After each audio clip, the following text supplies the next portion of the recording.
Hello and welcome to Masks. This is presented by Intercontinental Group of Awesome, my home group, and as well as I-95 Games. We are playing Masks, which is a new generation. It is a powered by the apocalypse game about young adult superheroes. And we are utilizing the Halcyon City Herald collection as our resource and setting book. Now, for people who have watched the Masks High School series that I have on the YouTube channel here, you'll also see that Hope Prep is featured because that happened to be in Halcyon City. So there could be some characters that kind of drift in from that game, but it's not really a feature. It's just a possibility of where we may draw characters or inspirations from. We're primarily focused around trying to use the Halcyon City Herald collection to support things. There are a bevy of amazing custom moves in that supplement, and I strongly recommend you get it because it's awesome. It is a series of articles, so it's a source book. It's also a great way to just read a couple pages and get inspired for some ideas for your Masks game. We are in the fourth issue or session of our game. And in the last issue was pretty momentous as the entire group was offered the ability to become the Young Crusaders and work under the loving tutelage of the Transcendent Crusaders. Transcendent Crusaders are a super team who are like really famous, as in they have a media arm, they have a Saturday morning cartoon, they have a book publishing side event thing, a comic book, they have action figures. Transcendent Crusaders are everywhere. You see them on the sides of buses, and so they even have a small And a record label. Don't forget, and a record label. Yes, thank you. Yes, record label, very important. And you guys went to Crusader Tower, which is located in downtown Halcyon City. You spoke to Zion, the leader of the group. You told him the Copper Top, who was a member, an upstanding member of Transcendent Crusaders, that he had caused a mass amount of destruction while trying to pursue Safia, a blinker or teleporter trickster who was a former heroine who became a villain. And he said that he would talk to Copper Top. And then he made the invitation of becoming Young Crusaders. You guys all talked after the fact. I think it's important to point out that Viridian, your magical legacy, abstained. He recused himself from it, and no one gave him massive amounts of crap about that on Twitter because it was probably the right call for Viridian.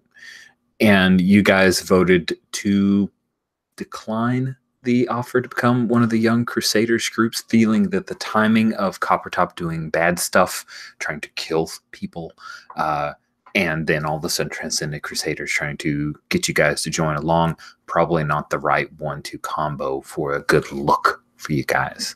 Another clue that I just want to kind of bring up for people who might be jumping in of things that are going on. Clues, maybe not the right word, but that's what I started. I'm going to live with it. Avian, member of the Transcendent Crusaders, revealed to Ashley Banner, who was a secret identity of Seraph, our flying hero, our Janus, that he is not the original Avian and that he'd only been on the job for a few months. After some research, you guys found that there was a huge costume change for Transcendent Crusaders, which, by the way, the collectors, the action figure collectors went crazy for, because that meant that all of their OG costumes were worth buku more dollars. And then the whole costume set was revealed. That's how Zion got the high boots, by the way. He didn't have high boots before. And that's when Avian was unveiled with his new mask, his wind-shearing mask, because it hurts their eyes to fly around like that. But Avian, the current Avian, explained to Ashley that this was a job for him, and that the original Avian was lost in some transdimensional conflict that this current Avian did not witness. And then at the end of our issue was pretty huge from my point of view, because Seraph revealed herself and her secret identity. Well, more like her secret identity, less of herself, but also herself. to not only Marcus, aka Atlas, but also to Armature, which means that now her secret identity is known throughout the entire team, which I think is lovely and exciting. And that's all of our setup for where we're at. And I, of course, like to show the book because I love this art. This is Masks, the game that we're playing. We're going to start off with a little bit of solo time. And we were supposed to start earlier, but I had stuff, so I apologize. Paul, remind us a little bit about Viridian, and then let's set the scene of where you are in our first few pages of this comic. Viridian is the son of the sort of premier arcane hero, mystical hero of Halcyon City, Magister Justinian. His mother is also one of the arcanists. That's the group. That's what they call themselves. Arcanists mostly work independently, but they also team together when needed to face challenges. And so Viridian is sort of a scion of a high-powered family, quite a bit of pressure, and thus far he has not been given access to all of his potential abilities through training or whatever. And so he struggles a little with feeling like he's being sidelined by his own father. Indeed. And here we are able to see a picture of Viridian, who looks super cool. And then I mostly did that so I can not only share that, but also share with you a picture of Magister Justinian, because also amazing art from our own Alex. Thank you, Alex. I love this art so much. Cool. So. And significant for Viridian, and the main reason that he sort of recused himself is that last week during the meeting at the Crusader Tower, Mambo made him an offer to teach him what his father had yet to. And the temptation was great, but he also knows that there's a dark side to that because she also does necromancy, it appears. And that's kind of no bueno. That's a bit too much for Viridian. Yeah. We previously discussed where Magister Justinian kept his home, his sanctum sanctorum. And let's make no mistake, Magister Justinian is our Doctor Strange character. He's our Sorcerer Supreme. He is our Dr. Fate, but probably a little less Dr. Fate and a little more Doctor Strange. Like, he's a dude. He's not controlled by a crazy gold helmet. Love Dr. Fate, don't get me wrong, but yeah, more Doctor Strangey. And we determined that, well, we're using the Freedom City map, an amazing supplement, and I really wish there was a Halcyon City map, but that's okay. We're using this, and Blackstone Island happens to be on that map, so guess what, Magister Justinian on Blackstone Island. And since Viridian has the ability to blink or teleport places, he can go to school, come home. No worries about long travel there. We're going to pick up on Blackstone Island. What is Magister Justinian, Viridian, are you guys in some, like, what looks like an ancient castle? Or do you imagine that the Justinian home is more like modern architecture and the catacombs beneath are where all of the archaic and magical vestments and all of that, those trappings would be found? Or is there something else? What do you imagine the Justinian home to look like? I see it as kind of like an English stately home, so not a castle per se, but, you know, a big mansion, you know, the kind of thing. It wasn't, but in fact, it could be one of those things that was shipped over stone by stone by a wealthy industrialist in the 20s. And so, I yeah, dig that. that's what I imagine.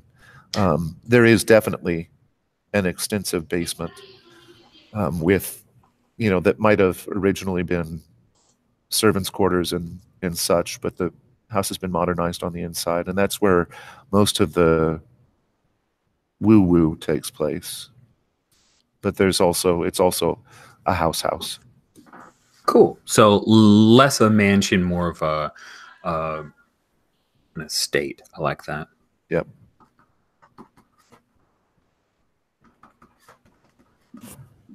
Where is it that you normally arrive when you come back to Blackstone? Like, what part of the I home do you teleport into? Well, I think it's there are only limited areas where you can do that, right? Because we don't want anybody just popping in and popping out at will. So I think there's sort of a designated um, blip port, like a carport, but there's a designated antechamber where those with authorization can do their thing, apparate, as it were. Very cool. So we begin the comic with you popping into the designated antechamber. There's probably like some magical sigils that are drawn on the poured concrete floor. This is a very reinforced area because this is where others could pierce their way into Blackstone Island. So there are a number of uh, defensive wards. This is, you can come in here if you know how to find it, and if bad people come, uh, the hope is that they pop in and they don't make it back out again. But you are recognized by the security system, which I imagine is maybe like an order of ghostly knights. And then you make your way to see your father in the library. I think you had some stuff to discuss with him, right? Yes. So yes, of course he's in the library. And on my way, because we've established that I did some research on Atlas's sword Do already. you have that with you? I imagine you don't, right? I just want What to I make sure was that we're on the same page. have the sword? No. Okay. Um, but on the way to where my father is sitting in a sort of a leather wingback chair, this is very English club kind of library, I imagine. And on the way, I will stop by another shelf and pick up the book that's got a description of the sword so that I have some backup. And I think it's actually easier for me to lead with the sword than to talk about what I really want to talk about. So I'm going to lead in with the sword, and I'll wait till Father looks up at me and sort of nod at the chair near him, asking permission to sit down and have a talk with him. Cool. So we have a panel of Viridian standing there, like holding a tome, waiting patiently. A panel of the father, like a panel of him flipping the page. He's aware that you're there. Another panel back to you. Another panel, and like there's very little movement other than possibly like a tapping of the foot. And then he finally looks up, and he's got on his little peepers, right? He looks up. And you glance over the chairs. My son. Have a seat. You seem like you have something to discuss. I I do, Father. There are a few matters, but first, if you haven't yet heard from Sister Occultus about this, one of my teammates, Atlas, seems to have drawn the attention of a major artifact. I see. Seems to have chosen him. Closes the book, slides it onto his desk, steeples his fingers. What do you know of this artifact? I thought I had everything in Halcyon City cataloged. I open the book to the entry. It's a couple of pages about Fragarthak, and turn it to show him. It's this, Father, and I hand him the book. Hmm. Sister Occultist said that it's quite dangerous, and I, from reading, agree with her, but I don't think there's much choice in this matter. It seems to have chosen Atlas. Why Atlas? Why not you, my son? The answerer, the retaliator, seems like it could be a powerful part of your arsenal. And yet, that is not where it went. I wasn't present when it was found. I see.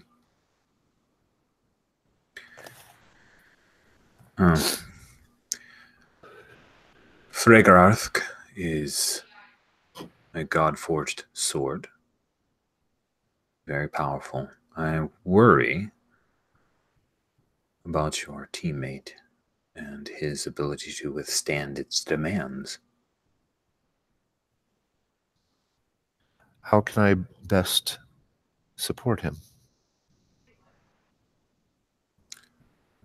Son, I feel that you may need to remove the curse of this sword.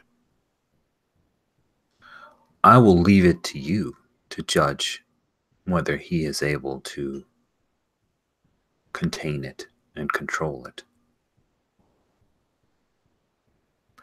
What have you seen so far? It comes to him when needed. It seems that he hasn't said so directly yet, but it seems that he may be communicating with it internally. And it is certainly a weapon of great power. And Atlas is a very strong individual, physically. I will Yes. tell you, though, son, I have concerns about his mental capacity.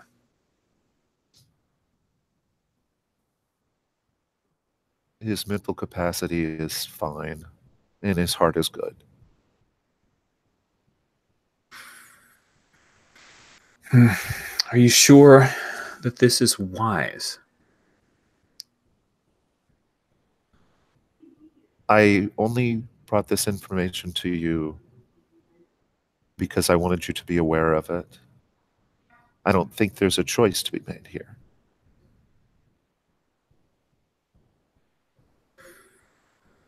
There is always a choice to be made, my son. Often the choice is to do nothing.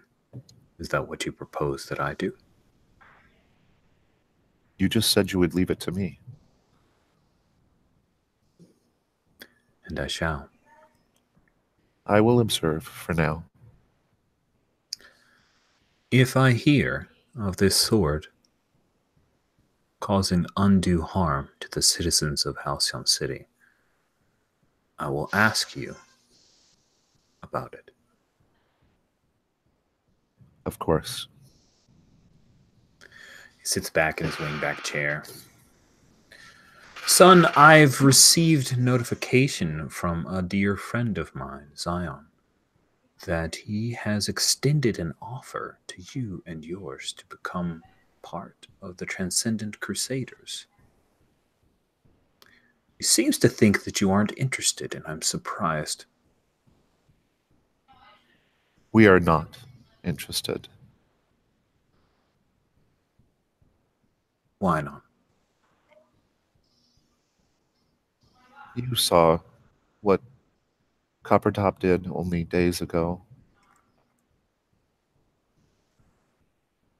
You see the lust they have for attention. and publicity.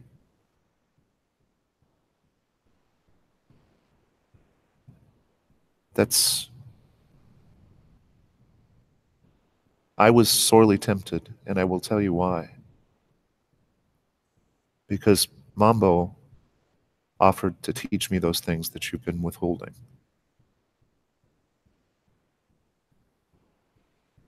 In the end, I actually took myself out of the vote because I feared that if I said yes, it would be for power and to spite you, rather than for the betterment of my team and myself.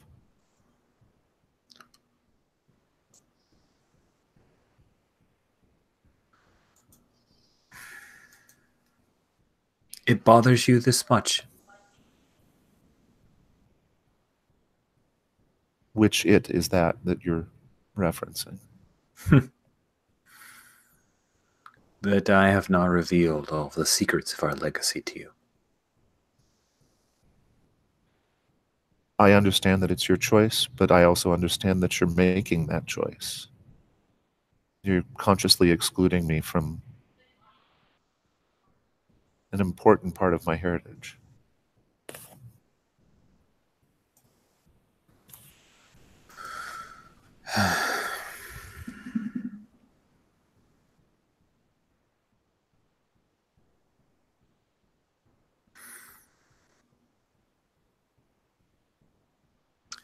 Very well. I will teach you more. I appreciate your candor, my son.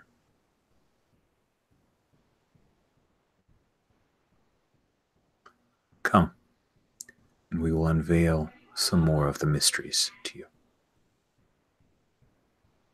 And I will follow him. And that seems like it accomplishes what we wanted to accomplish. It does indeed, and you are now your legacy. You've unlocked the last pieces of your legacy, because when you create the legacy, you start with 3 of the 5 gifts, and you took the advance of the other 2. So now you've leveled up, as it were. I can go pew pew. You can pew all you want. Now you know what the sword is, or what it is called, what it is called itself. And that's interesting, because we're now going to have a few panels. Kind of turn the page, and the first panel that we see is Atlas, and he's on his bed, and the bed is Atlas sized, and he still has to kind of sleep on his side because it takes up the majority of the room. And we see him in like a t-shirt, and then the next panel we see him asleep in a different position. There's no t-shirt. And then we another panel down, we see that he is dressed differently, like the blankets are pulled up. It's like a series of nights of showing him sleeping fitfully. And then on the last one, it's a tighter shot of Atlas asleep, and he opens his eyes, wakes up as he does every morning. And then the next panel is like a wider shot of Atlas, and the bed, he's taking up less of the bed. Atlas, when you set up, your head is nowhere near brushing against the ceiling. And the blankets seem like they swallow you up. Did you wear any kind of like pajamas or like boxers or whatever to bed? Yeah. Cool. Just So they like hang off of you. Sleeves go down. I'm just confusedly staring. Like, oh. You are 6 feet tall. A mere 6 feet tall.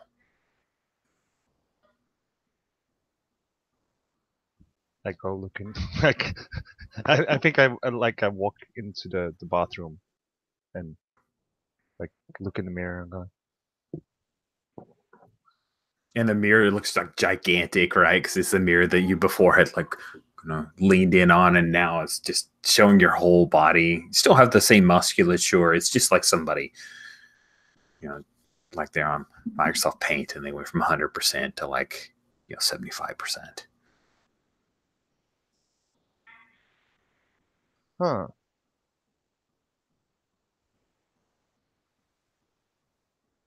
I like. I think I just like I walk downstairs and Cool. You start to walk out of the room and you hear, "Do you like what I have done for you, Marcus?"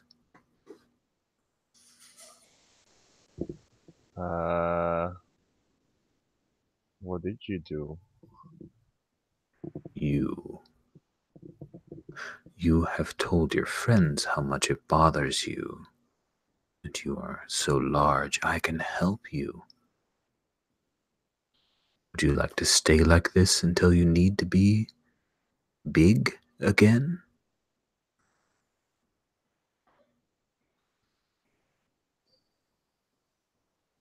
What's the price tag? Marcus, we're a team. Don't you trust me? I have done nothing but help you in battle, and now I will help you to live a happier life. So no strings. We are a team. Notice the only string I need is that you remain my wielder. There is so much good we can do, Marcus.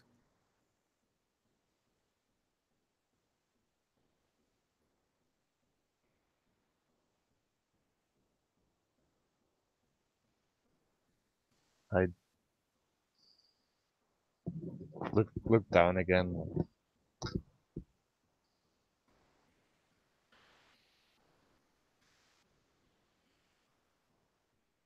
I mean, this is easier, but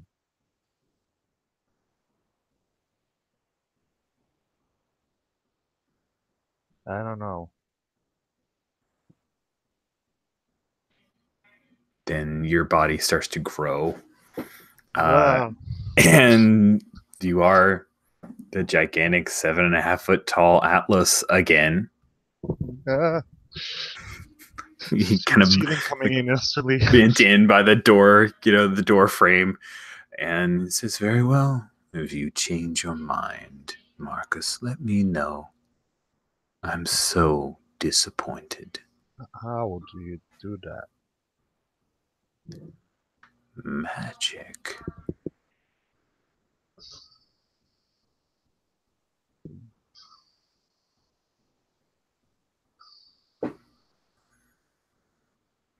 Do we have this just a confused look on Atlas's face, and then we turn the page and we've gone to another scene? I mean, he's sort of debating like, wait, but I didn't say no yet.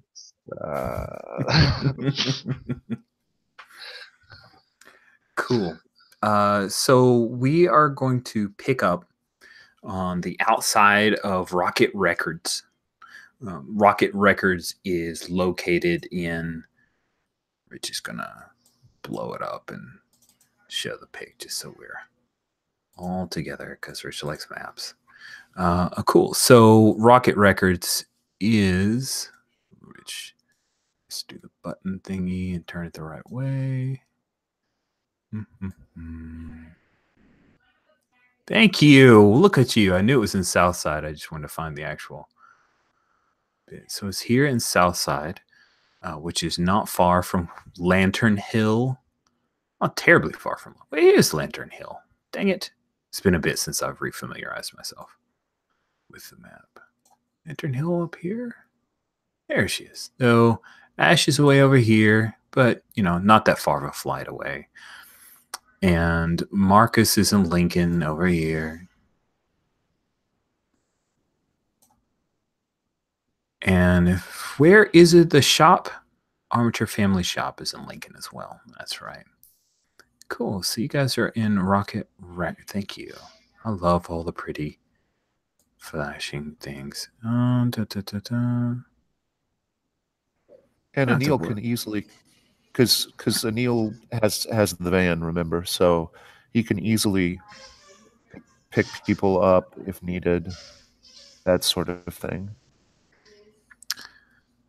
That sounds awesome. So Rocket Records is right by DaCosta Construction and not far from Freedom College. So you know that there are going to be a bunch of college-age kids who will be here. So we pick up outside of Rocket Records, and the O in Rocket and the O in Records are both records because branding. And the rocket, like the swirl R and down, but then it's a rocket on the stick part, right? That looks like it's taking off, and there's a bunch of smoke that kind of curls around underneath it. And it's one of those neon signs where it's got the painted back and then the neon frame around each of the letters.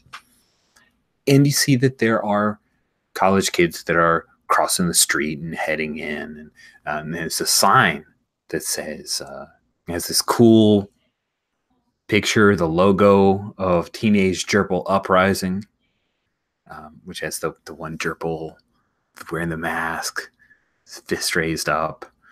And this is tonight, right? It's big. These are handmade signs, right? Someone drew those gerbils with love, the shadowy ones as well as the one in the front. And there's quite a few people who are here. Rocket Records. So I'll ask first, Ashley, what is one thing about Rocket Records that you find really endearing? Like one aspect of this store that keeps you coming back to the place? So I gotta just check back in. Is this a store where I had my oops with Magister Justinian and the I think it has to be. Yeah, okay, cool. So yeah, I have kept coming back. It's got to be pretty tempting then. Well, one, the employee recommendations are fantastic. They have like a section that's just for like, what is JMO listening to this week? What is Jazzy Jeff listening to this week? That kind of stuff. And it's a good section. And, you know, my tastes don't line up 100%, but the enthusiasm of everyone who works there really shows. They also have the typical listening stations that you have at a record store, but they also have like this total slouch corner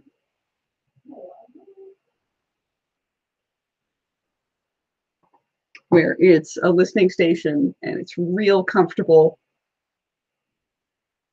but it's also a curated selection.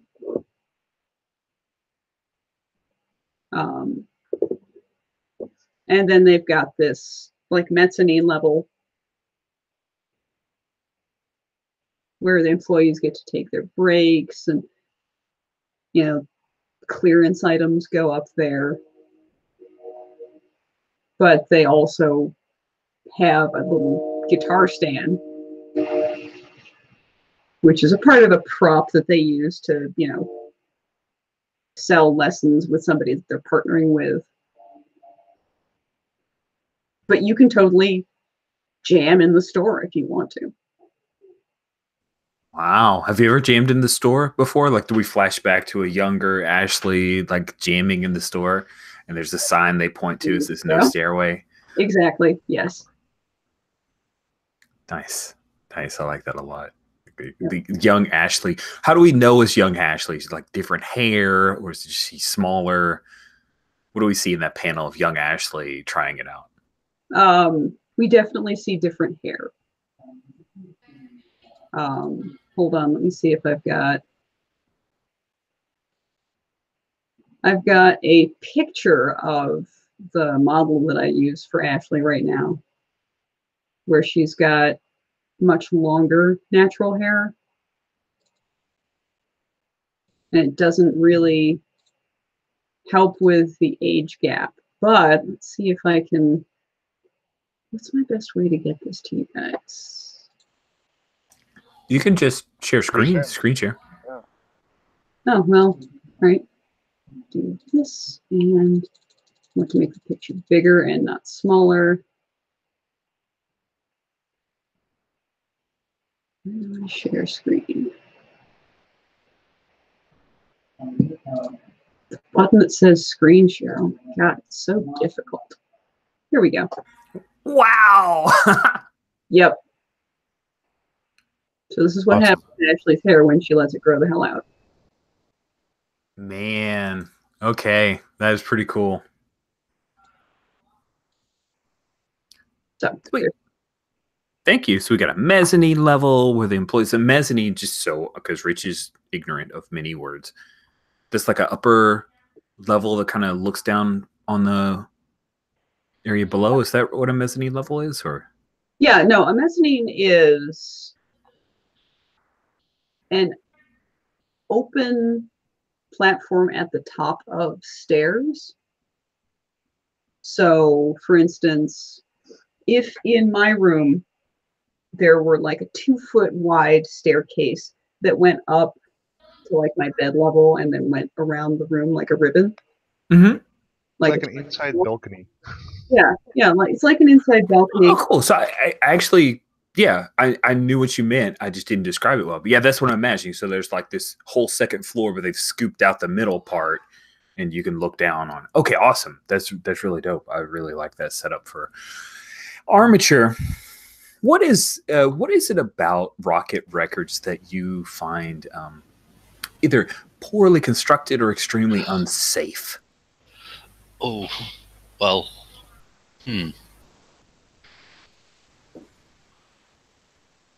Well, the fire exits are definitely blocked improperly. There's like, Wi-Fi signal is really poor. I had to bring my own equipment to set up a satellite link. It's Dante bothers you, but you. Yeah, I mean, I had to specifically bring, if I'm going to be there, I have to make sure there's a significant, strong enough signal, and I can't rely on here. So. Bit extra things I have to bring.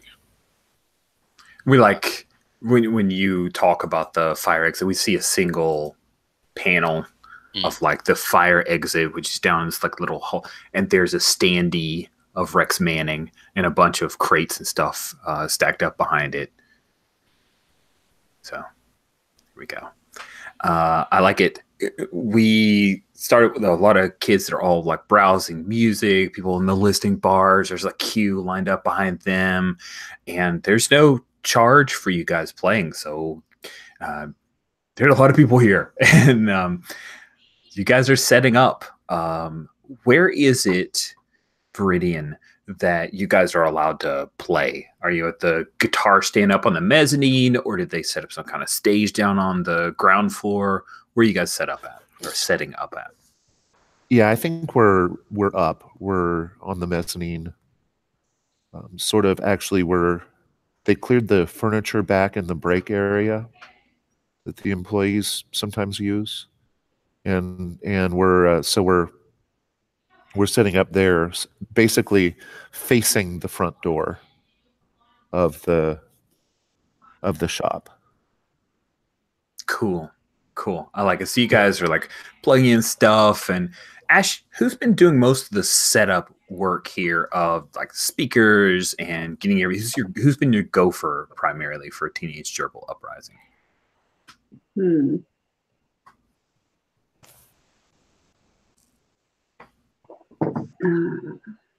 Gotta look at our NPCs of note.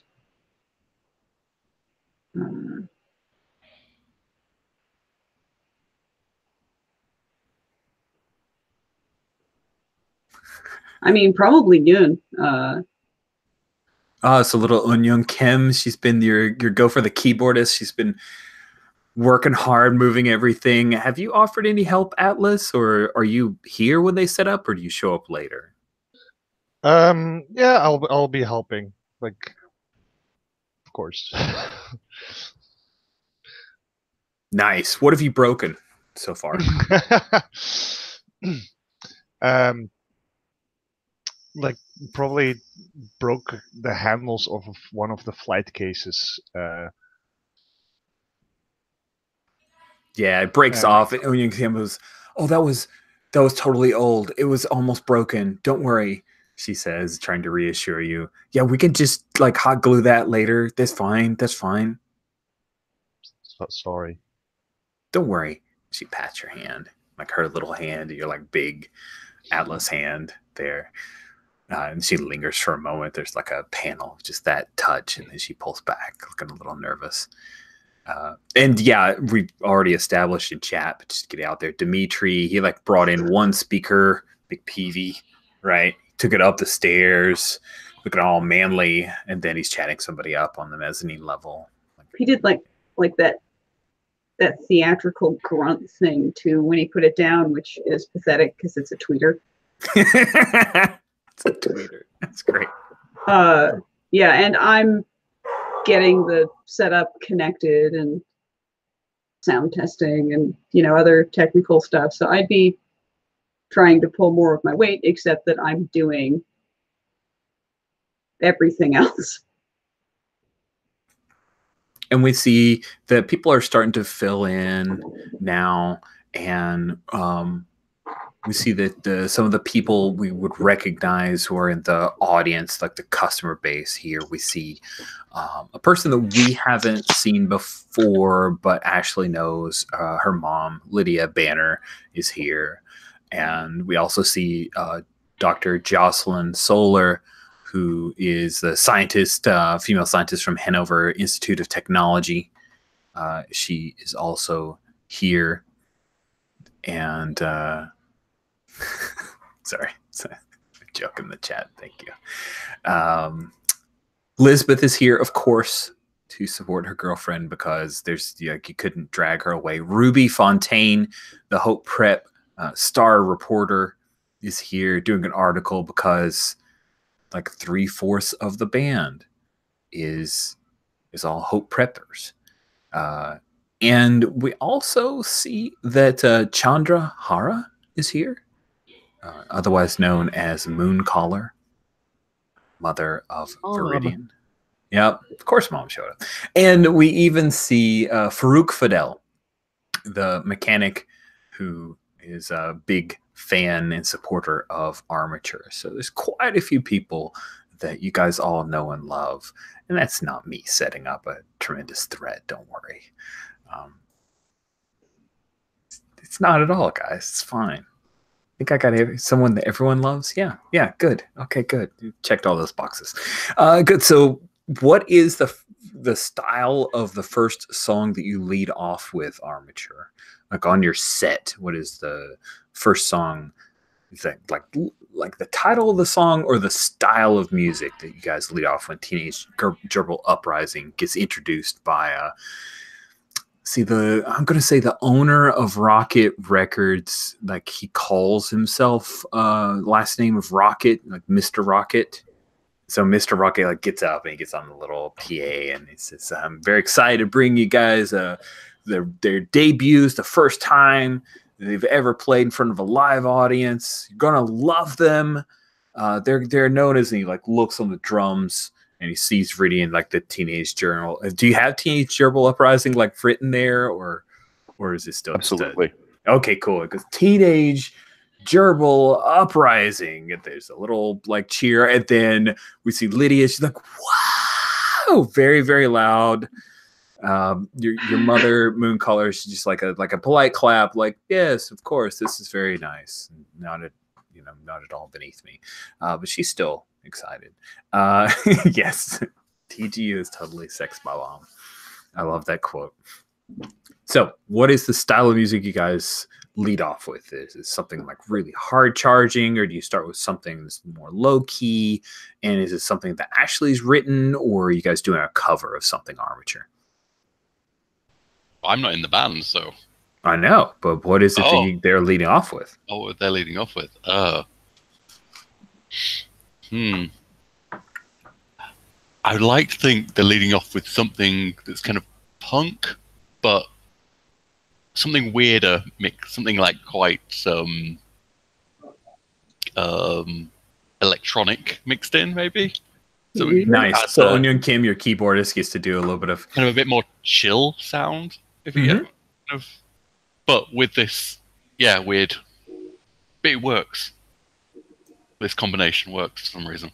Yeah, there's like a moment of people like the discordant style and the mixings, and Ruby Fontaine's just writing as fast as she can. She's got her little Apple Pencil, and she's writing on her little tablet as fast as she can, taking notes on her first impressions. She's never really done like music reviews, but she's game to try it for you guys. So as you guys start the first song, everything's going, and then the power goes out. Lights go out, music all stops. You hear like there was a strum from Ashley that's a little odd because it's no longer amplified through the speakers, and you hear a bunch of people like, "What? What's going on? Are we okay? Is there a fire?"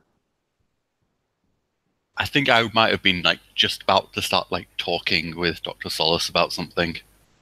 Oh yeah, like, you did the thing where she saw you. She's between two stacks. Yeah. And she starts migrating over towards you, and that's when all the lights go out. Yeah. But people start pulling out phones or trying to see, lighting up their phones. Atlas. Oh, yeah, go ahead. I think I start to move, like, I don't take the stairs, I just, like, one tendril goes up, and then it starts pulling me octopus style up. Not at all creepy. Amazing. Yeah. Atlas, where are you right now as Armature is clambering up? That's not a roll. Like, you can go up those stairs. You're amazing that way. What about Atlas though? Where is he at when the band started playing?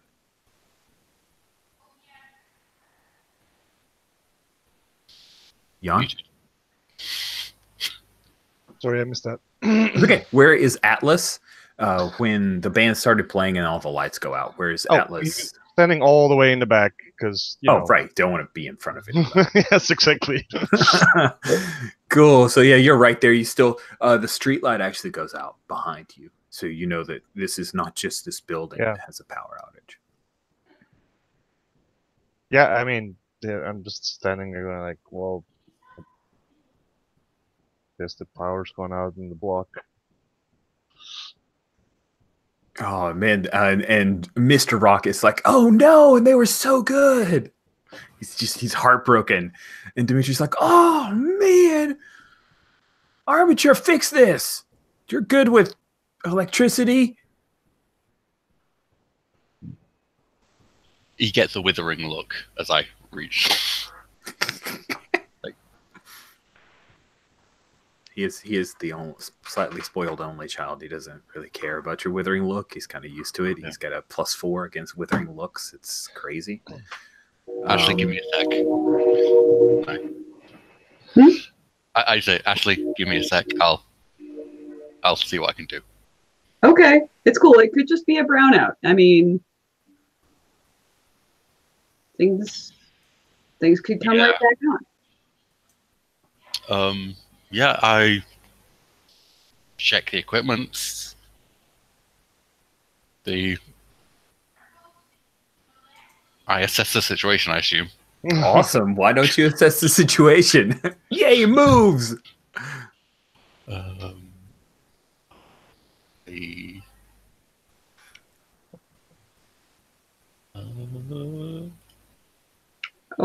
I disconnect our setup from power while she's fiddling, so that it doesn't get shorted if the power comes right back on. Awesome. Damn, my guilt. So the power does not come right back on. Well, I'm assessing the situation. I haven't been trying to put the power back on. Right, but it definitely doesn't Yeah. come back on when you fail to assess the situation. Hey, you get a potential. Congratulations. That's what this game calls XP. Way to go. So you are looking around trying to figure out what's happening. I think Atlas actually steps outside to see like how far the streetlights have gone off. Like, Oh, nice. Yeah, yeah. You like step out to the street, Atlas, which is perfect. We like cut out to you. So we see Armature, a panel of Armature looking around trying to figure out what's going on. And we go outside, and you step out, and then all of a sudden your foot is coming down and the sidewalk comes up to meet you. And we quickly see it like bubble up and like an anthill all of a sudden forming up from the ground. And there is coming out of the sidewalk and from the dirt and earth is none other than Seismic Prime. So Seismic Prime, if you guys remember, is a villain that you guys have fought before. You've definitely seen him before, and I'll show a quick picture for anyone that doesn't remember old Seismic Prime. And you remember him from this was when our team first came together, so we haven't seen it on screen. It's just we talked about Seismic Prime. So there we have see that fail. That's 3 and 1 there, and there's Seismic Prime right by the fail.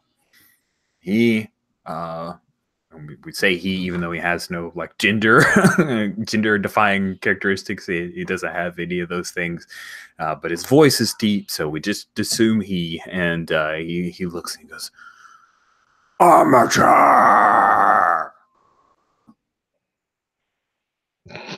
Oh dear. I say like I tap my holding comm. cables. I tap my comm and I go like, Armature, the Seismic Prime's here to see you. Also, really, why do like I never get an opportunity to suit up for these things anymore, do I?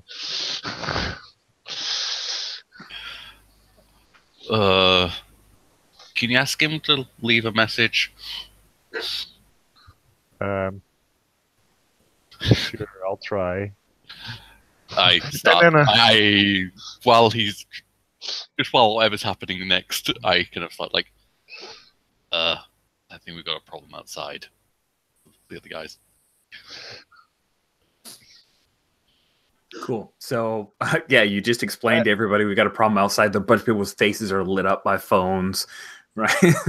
There's one guy who's like, "I'm blogging this," and then we cut to outside. Atlas and Seismic Prime is stomping towards the door. We see the big crater from where Seismic Prime came up from the ground. He's stomping towards the door of Rocket Records. What do you do? Oh, I'm not gonna let him stomp inside. There's too many people inside. There are a lot of people And inside. so basically, I'm just going like, hey, hold on, she's coming. Just Bam! He backhands you, and you go flying across like not quite half a block, like 3 buildings. Like there's like you sideways, and we see the building beside, and then bam, you like slam in a little bit of sidewalk chunks up as you hit the ground, and then he holds his hands out towards the building, and everything starts to thank you. I want you to take a powerful blow, and what he's doing is he's starting an earthquake into Rocket Records.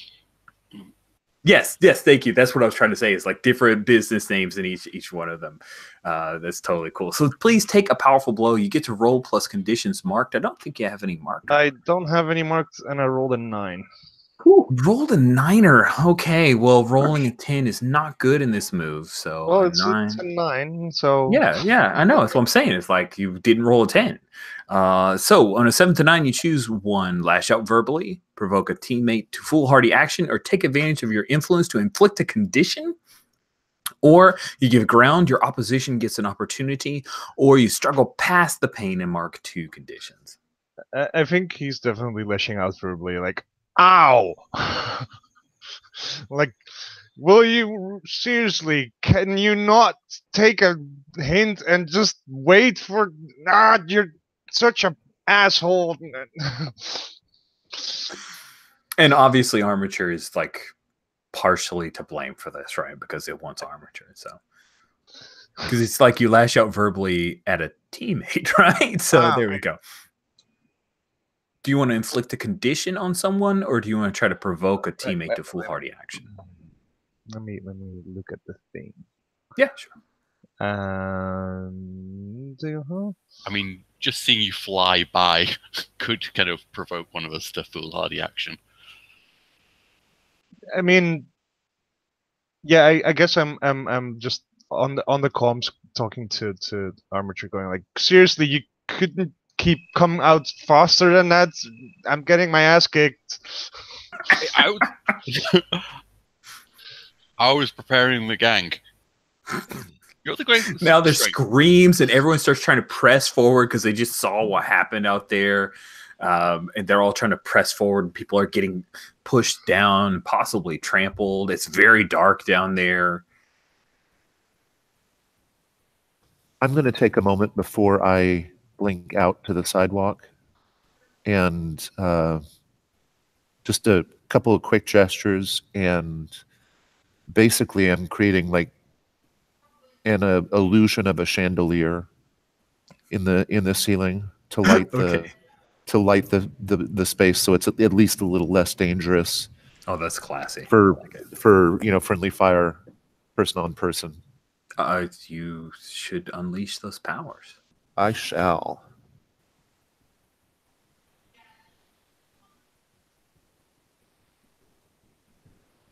And I need to make this bigger.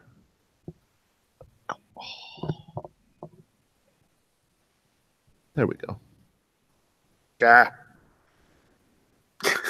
Sorry, Paul is working through Roll20 on his tablet, so we're pretty excited, and that didn't go well. That was Snake Eyes. That was Snake Eyes. Wow, that was a 3. Cool. So that's a potential for you. Congrats. And the chandelier lights up like the sun, and people all like, they're shrinking back from the lights too bright. People can't see, and they're like, and Ruby Fontaine says, "I didn't know he had light powers," because she evidently attributes that to Seismic Prime. Yes. And I think I'm going to inflict a condition on you as a reaction to that. Would expect no less. You may mark a condition. What would you like to mark?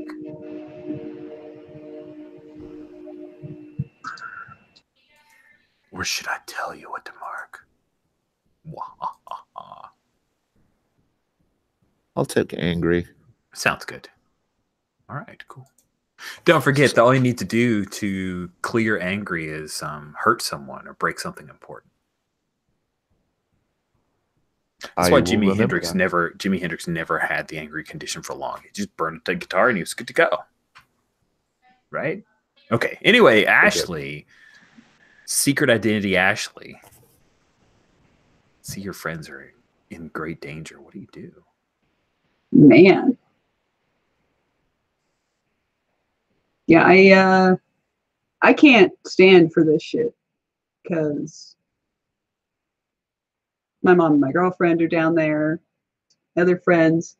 Like up on the mezzanine, it's safe-ish, safe-esque.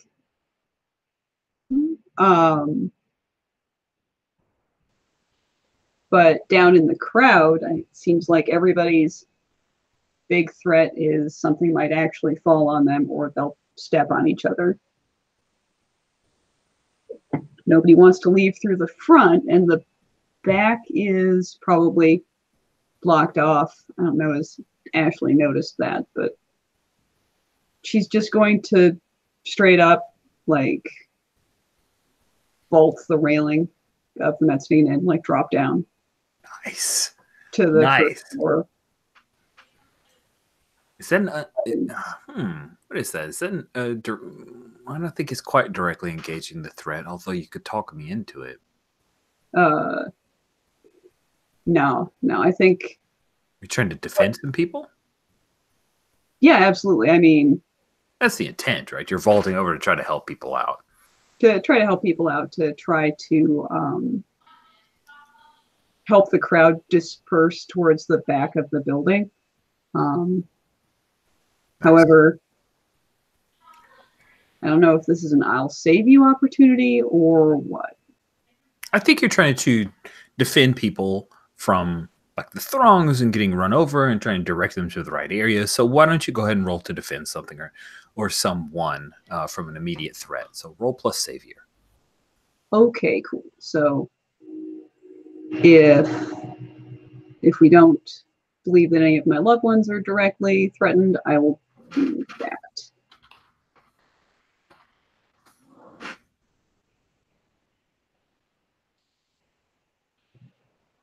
Wow.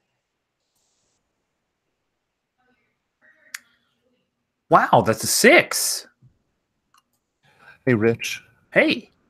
Don't forget that you should have added 1 to the team pool at the beginning of the session. Thank you for that. And maybe we should do our team questions now. Yeah, let's do that. Now that you guys are in some trouble, let's do that thing. Cool. So you guys are in the fight, which means that your team pool is immediately at 2. We immediately add 2, or it's immediately at 2? It's a fresh session. So at the start of session, I add a team to the pool. And then we enter battle against a dangerous foe. As a team, you add 2 to the team pool. So you guys will be at 3. So we should have 4 to start because we have because you have one already rolled over. I don't know how long those things stick. We'll just call it sticky for now, and I'll look it up later. Awesome. So you guys have 4 team, and we should ask some questions within that. Who's the leader? I think it's Armature in this case because Armature's the one that got called out. Do you have influence over every other teammate? Yes, Armature. I do. Oh, that's another team. So now you're at 5. What is the purpose in the fight here? Defend the record store, I would say. The people in it. Does everybody else want to defend the record store and the people in it? I agree. I'm with you. Okay, cool. Then that's 6. Does anybody mistrust Armature? I think maybe the person who yelled at him from outside. Yes. All right, Yes. so back down to 5. Is your team ill-prepared or off balance? Yeah. Yes. So, all right, cool. So you're back down to 4. So you guys have 4 team pool. Thank you, Paul, for bringing up the mechanics. I really appreciate that. That would have been awkward to back into later. Good. So, Ashley, we have a fail on the board. That's a potential for you and a move for me. And what we have happen at that is you jump down. I imagine you like jump down on one of those counters that have like the record stack, the records all in it, right? And you're standing on either side and you're directing people and they're listening to you. But then like one guy with a do-rag looks back and he's like, but Rex Manning, and he's pointing at the Rex Manning standee. And then one guy like rips Rex Manning standee down and they're trying to push their way past all the crates and boxes. And then everything just goes crazy. It's the entire store starts to shake and crumble and hear the crack of the concrete outside, and you can feel this entire building like start to slide down. You can see it's getting darker in here because even moonlight outside and the ambient street light from other blocks as this thing starts getting like it's the seismic prime is doing something to pull this thing down. You're being undermined. Incredible too. Sorry.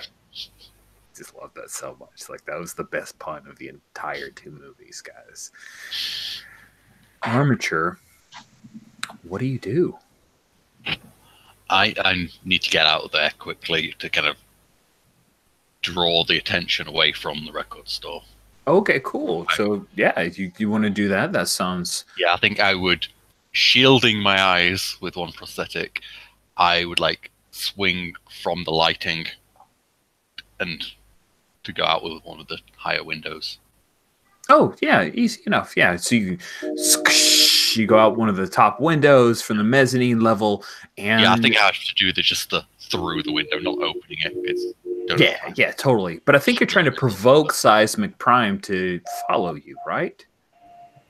Yeah, I think I kind of like. So how do you do that? Dash down onto the streets. Is he still just in front of the. Yeah, he's there. He's got his big, meaty stone hands, and he's looking over at you. And there's something different about Seismic Prime from the last time that you met him. Like the headpiece that he's wearing looks a little different. Looks a little upgraded or something. Looks like there's like a tentacle that's kind of this wiggling there, like a metallic tendril. Tendril, yeah, that's. I have to take a powerful blow, I think, or something. I have to do something. Something. I've forgotten what the thing is. You're faced with your creation. I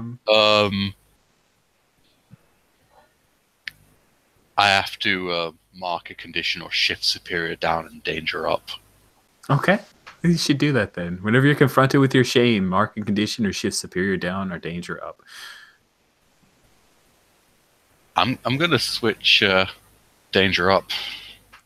Okay, superior goes down by 1. Now you're down to a 1 superior and a danger of 2. Is that right, or have you already done? Yeah, that is true.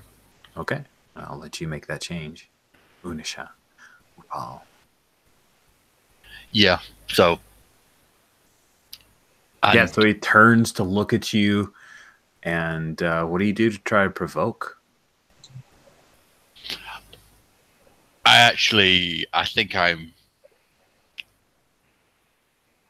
don't think I get angry because I see the tentacle, like,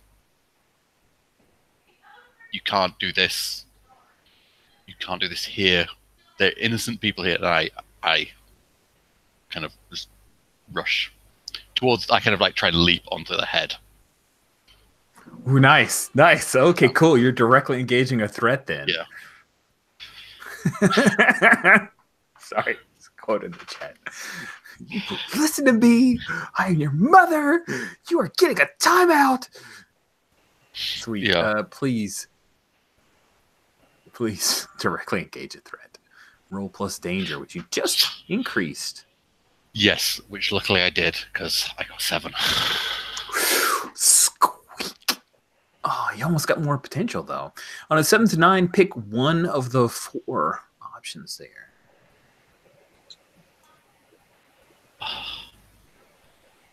Pick one. I take something from them. Oh, what do you take? I take the tentacle. Nice. So you snatch the tentacle off, and when you do, Seismic Prime grabs his head and he screams out in pain. And it hurts, and he like drops into a knee, and he starts just bellowing in pain. He reaches down and grabs some chunk of sidewalk and like forms it into a big boulder. I'm gonna check in with Viridian after creating the chandelier of or the ray of light, as it were. Yeah, I would like to blink out to the street. I would like to teleport myself out to the street. Awesome. I think that stressful enough to where you should probably unleash that power. I shall. Can I get a clarification? Am I still on his head? If you want to be. I think I'm like maybe just on the back of the neck and like just holding the tentacle. Oh, that sounds amazing. I really like that picture. Got you. But I don't know if it's trying to wriggle free or if it's limp now. Or... I rolled a 7. Wow. Okay, well, on an Unleash Your Powers 7 to 9, mark a condition. I'll tell you how the effect is unstable or temporary. Guess we're getting conditioned. Do you choose or do I choose? You can choose the condition. You can choose either to mark a condition, or you can say, "Hey, I'll let you tell." Yeah, why don't you tell me how it's unstable or temporary? Temporary. Oh, it sounds awesome. You teleport out to the street, and as you do, you see Seismic Prime, you see Unisha or Armatures up on the back. You hear Atlas thundering towards them, and he has this like huge sidewalk chunk that he's going to throw at Atlas, but there you are. So you are now going to be the person that he throws this big chunk at. Well, that's how it's on that's stage. not fair. That's not fun. I didn't mean to say fair. Gotcha. Fun. It's cool. Good. So you guys you've kept this out on the street. The sinking of rocket records has ceased at this point from when you removed the helmet. And so we see that moment of him about to throw. He's a lefty, by the way. I don't know if you guys recognize that, but he's a left-hander. I don't know if that means anything to you, but he is. And so we have that moment of three you guys out on the street, and we pop back into Ashley. Ashley, you finally, people have opened up the door and they're starting to rush out into the street, and they're like looking up, right? Because there's like this crack in the pavement in the alleyway, and they're trying to figure out, okay, I'll climb up and I'll help you up, and they're trying to help people out. But it's like a bottleneck, and it's not going to happen anytime soon. What are you doing? Are there any side exits? And if there aren't any side exits, are there any side windows that I can make into an exit? Oh, yeah, absolutely. If you want to assess the situation here, I think that would be a great opportunity for you. All right.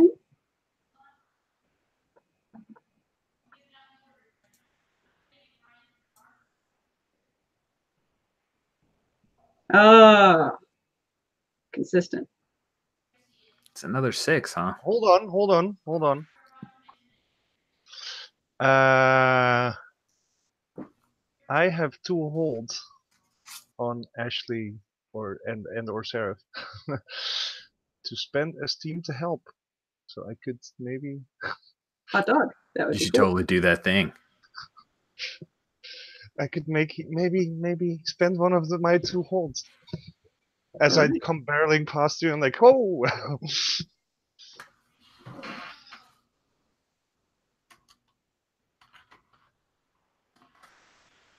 We're doing a quick retcon. I didn't mention that Hazit, Armature's cousin, is in the crowd, but he was totally supposed to be in my notes. I just didn't mention him. So there we go. Good. So you get 1 question then because of that help. Do we see in the panels how it is? Like, it could even just be Atlas just looking in, seeing her. I'm not sure, but what is it that we see that indicates that Atlas either cares or helps somehow?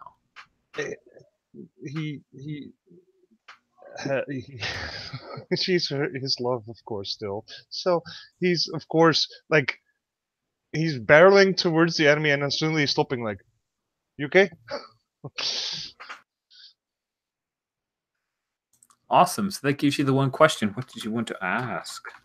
What here can I use to get people out faster?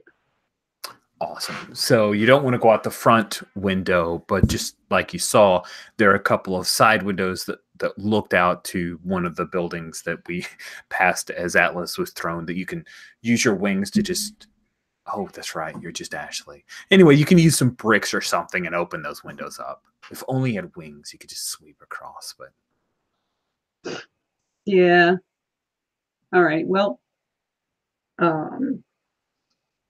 I grab some bricks and I throw them through and like kick out the jagged glass at the bottom. Nice. Elizabeth, she like comes with you, and once you've indicate what's going on, she's trying to help out as well, and she like takes maybe like a blanket or something and kind of throws it off the opening of the window, starts directing people. One of the slouch chairs. Nice. And so people are starting to kind of crawl up and over and get in. They have to crawl up, literally up, right? Because you guys are like, this far. Yeah. So, I'm there to like give people a hand up. Cool. And Liz is staying back. Like, she's directing people too, and she goes, I've got this. You should go out there and help them. She's trying to like whisper as all this craziness is going on. What do you do? I nod and I leaned in to give her a quick kiss, and then I start walking against the crowd, or in fact, running against the crowd. Nice. Like a salmon. Badass. Yep. Cool. So we cut back out to the boulder that's coming towards you, Viridian. Atlas, you see this. You've been running back to this fight. Do you want to do anything? You have to go up your opportunity to strike out a Seismic Prime, but you could possibly save Viridian's keister here. What do you do?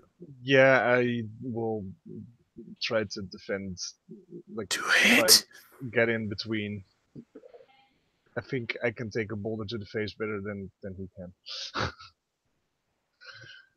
You've got a boulder face-taking kind of face. Something. I don't know. What the? Oh, so roll plus Savior. Yeah, my character sheet is being weird. Hold on, I'll close it and reopen it.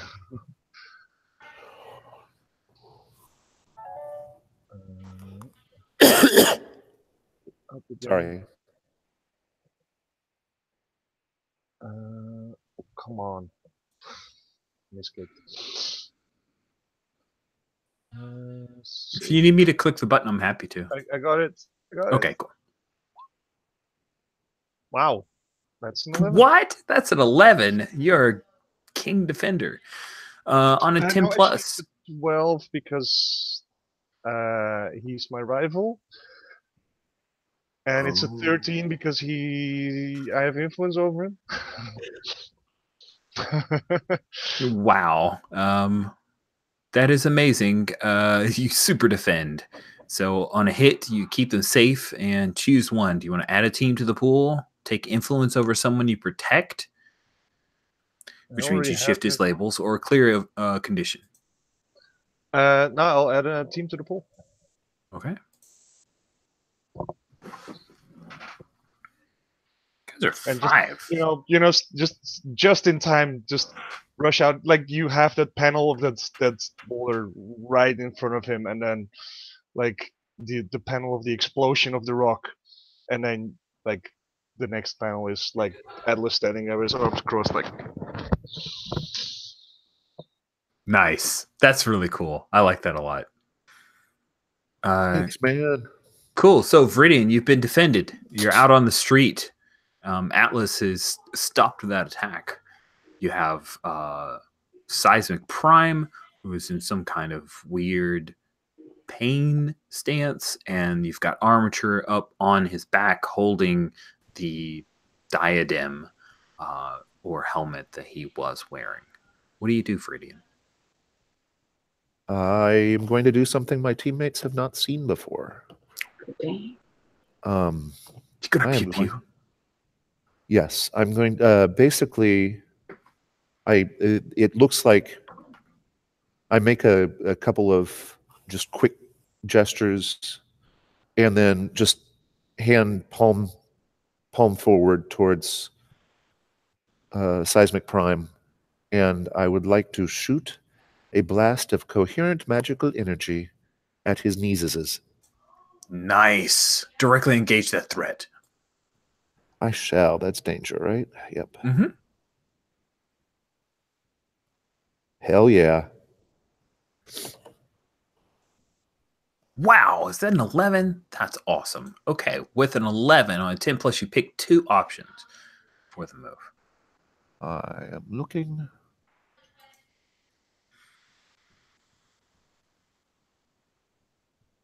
I'm going to resist or avoid their blows and create an opportunity for my allies. Nice. Okay, so what you see is that he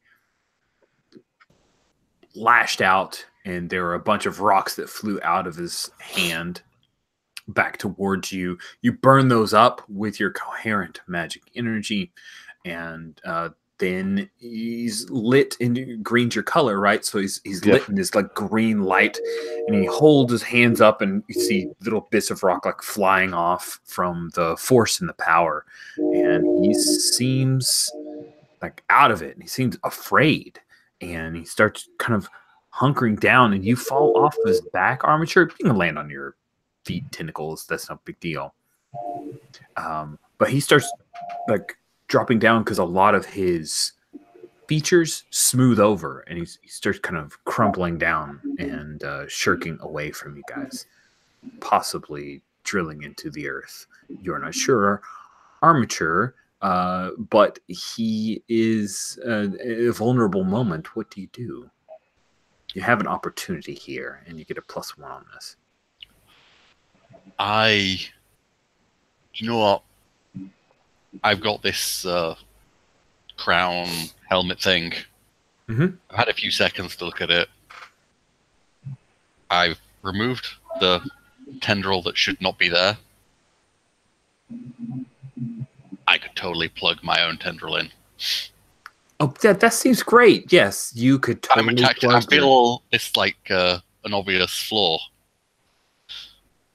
in this helmet thing, and I would like to roll Tactical Genius. Sounds good. Every answer that you offer right now is good for me. I like this. So I get a +1, so that brings me up to 0 on this roll. But okay. I want to do this. A 9. Nice. Okay, on a hit, you're right. I will help him. Oh, nice. You're going to move it to... So I imagine what I do to help him is that there's there's a moment because Seismic Prime is kind of unstable at the moment and probably flailing around as he tries to get away. So I just sort of give him a little magical nudge to give Armature the time to attach the tendril to the helmet, which is just such a really good idea. I think I actually read the move a little bit. I don't know if I'm reading the move wrong. I think when you point out the obvious flaw in a known foe's plan, roll plus savior on hit your right. And I think the flaw is that you could swap out this tendril and replace it with one of your own. If I'm totally buying that. Well, it feels more like that I can connect into it, but I need somebody else to do the thing to connect it on. Yeah. That's it. Because on a hit, you're right, and another teammate, your choice, can take advantage. They get +1 ongoing to act on your information. So what do you do? Who do you give that to? By the way, Seraph is now coming out. So I'm like on. Actually, that's good because I even before she comes out through the door, I'm like on comms like, Seraph, I need you here in 1.5 seconds, and I kind of tendril. The kind of crown goes up into the air with the kind of the think fast. Yeah. And I'm like on his head now. Nice. So, Seraph, you've been tossed this crown. You're not rolling dice to catch a crown. You're that awesome. You've got it. Yeah. But it's going to be a thing. It's like putting a helmet on Juggernaut or taking a helmet off Juggernaut or something Juggernaut. I don't know. Something. You've got a crown. There's Seismic Prime. What you want to do? Well, I catch this helmet like mid-change because clearly I've got to have my whole self here for this whole fight. Probably wise. Yeah. And I take it that Seismic Prime is huge. Oh, yeah. He's super big. He's like Atlas-sized. All right. Well, as soon as I've got the helmet in hand, I'll take to the air and see if I can't plop it on his big stony head. Let's see you directly engage a threat then. All right.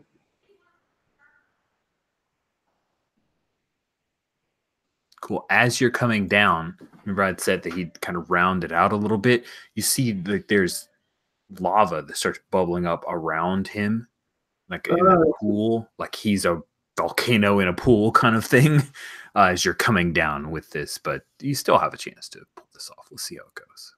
Hey. Is that a 7 you rolled? It is.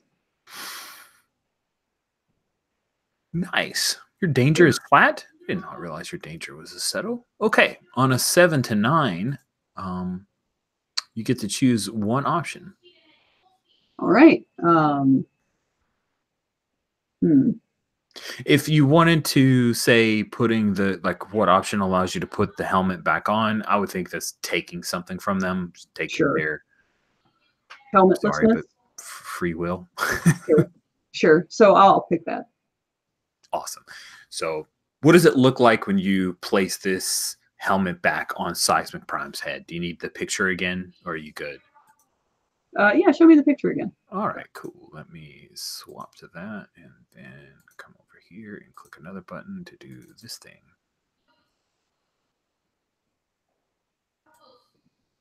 There he is with helmet on. Yeah, so I probably fly up and do this sort of knee and toe landing on his chest quickly to wrench the helmet onto his head, and then push off with my legs to try and get some distance on him again. So it's like Nice. that, and then jumping back.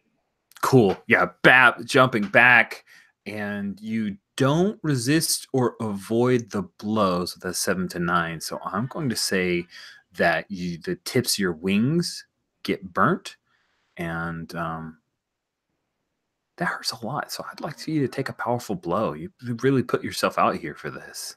You're Sure. going to pay a bit of a price. All right.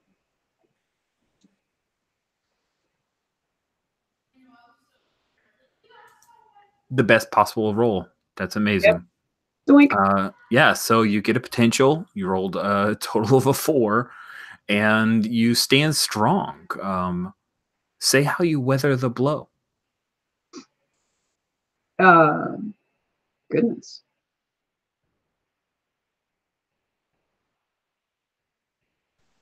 I do have a thought. Yeah? Gimme. You know the Hulk when he claps his hands together with lots of force, and he's like sometimes uses that to put fires out. Just saying. That's pretty cool. Trying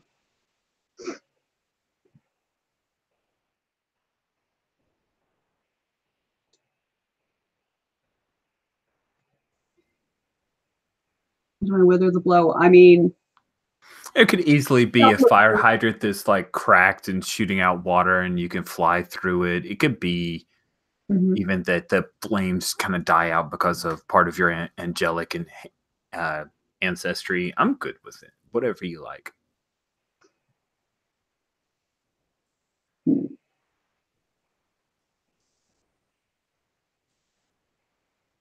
Yeah, I like that there's this moment of serious panic.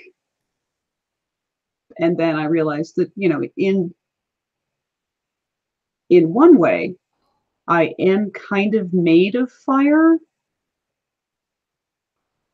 And so the fire, as I focus on it, just goes out. That's awesome. Or, in fact, just becomes a part of the wings. Oh, I love that. Yeah. That sounds good.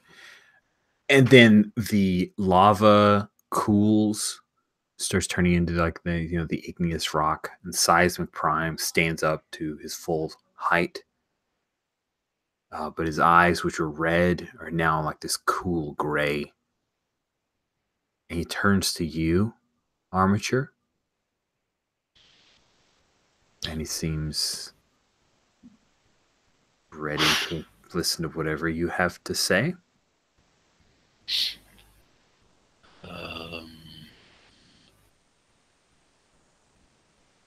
Stay. I kind of look around at the others to if anyone else has a idea. Power starts coming on different buildings, not in Rocket Records. Can we hear sirens in the distance? Can we get him to fix the foundation of Rocket Records?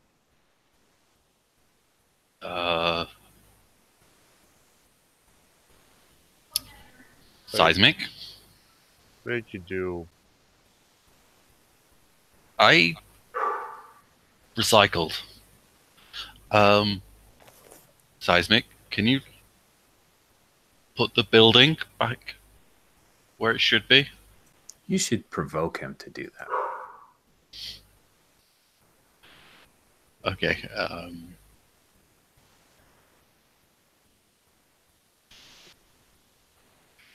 Unfortunately, you're not feeling as superior as you were earlier. Oh, I put that book there. Yeah. No, I'm just saying, like, yeah, because of your shame. Did I roll? I'm not sure. Yeah, it took a second to come up. It came up a 6, but Yeah. I'm Yeah. Okay. I when he doesn't immediately move, I'm like, you will put that building right back where you found it. And right now. I'd like to pitch in with some team. That's probably a good choice. Cool. Like, her finger goes up, and I'm like, just very gently putting the pointing away. Yeah, I'm slightly sweating because it's like, I don't know how long this is lasting. I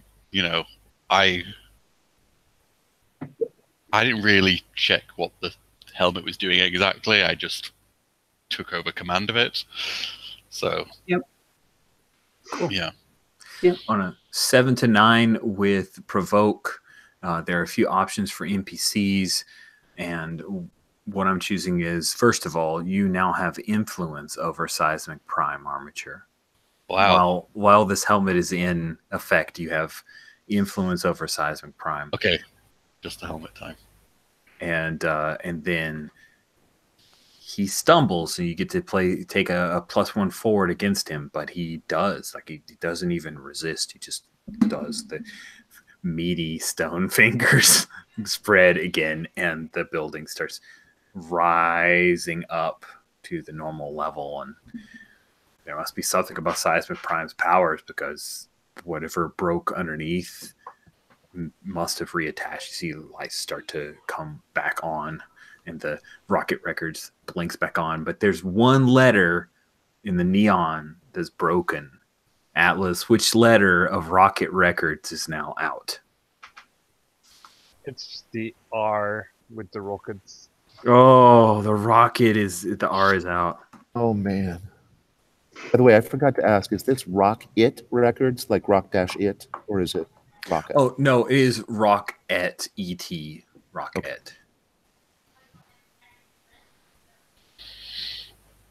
Although if there were to be some kind of rocket, like, sexy mannequin leg dancing thing going on, I wouldn't be opposed, but it's not. It's rockets. It's rocket like flying off in the air. Cool. It seems that Rocket Records is no longer under threat, and Seismic Prime as a threat has been subdued. We'll call the cleanup squad the prison. Atlas is going to walk up to Seismic Prime and sort of like, no reaction. Atlas, please don't do that, Atlas. I've only looked at the tech for a few seconds. I don't know how long this is going to hold. No, really, what did you do? It had some sort of mind control helmet on, and I look at I think I've quarantined in a little bit of tech, the tendril that I took off. He was hijacked, basically. By what? I look into the little tech bubble containing that writhing tentacle.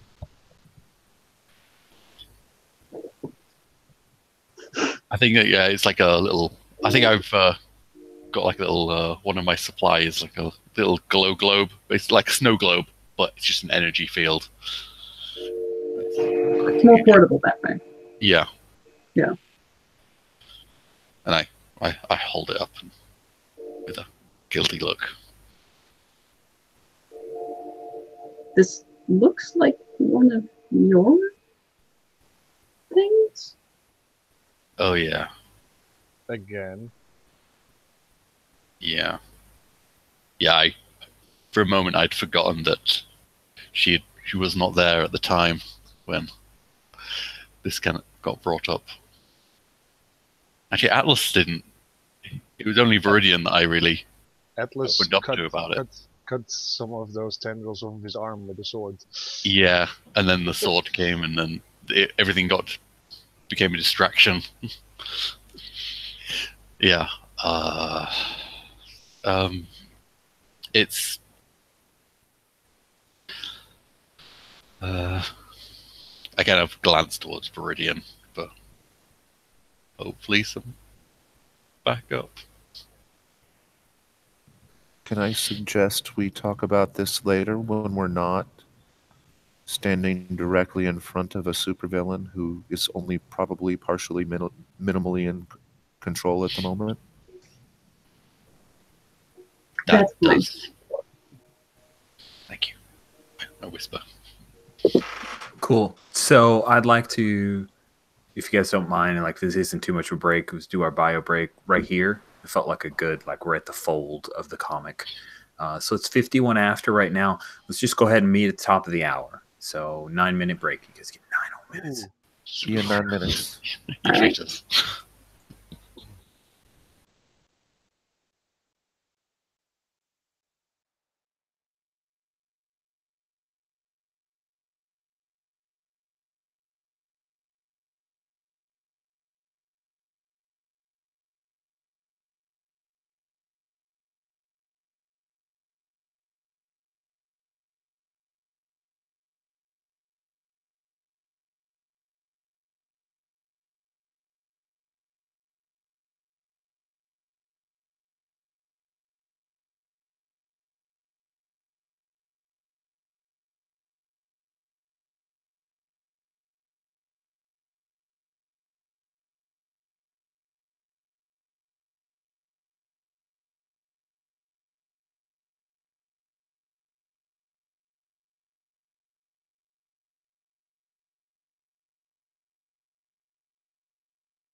Here we go. Brought back from break by a train.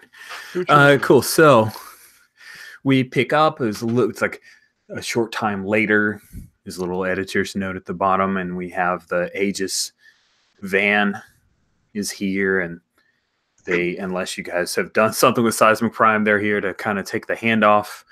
There's a damage control type company that's here trying to triage number of ambulances, people getting checked out from minor cuts and bruises and abrasions. And Ruby Fontaine wants to interview you, Viridian. I will do my best not to make an ass of myself then. Cool.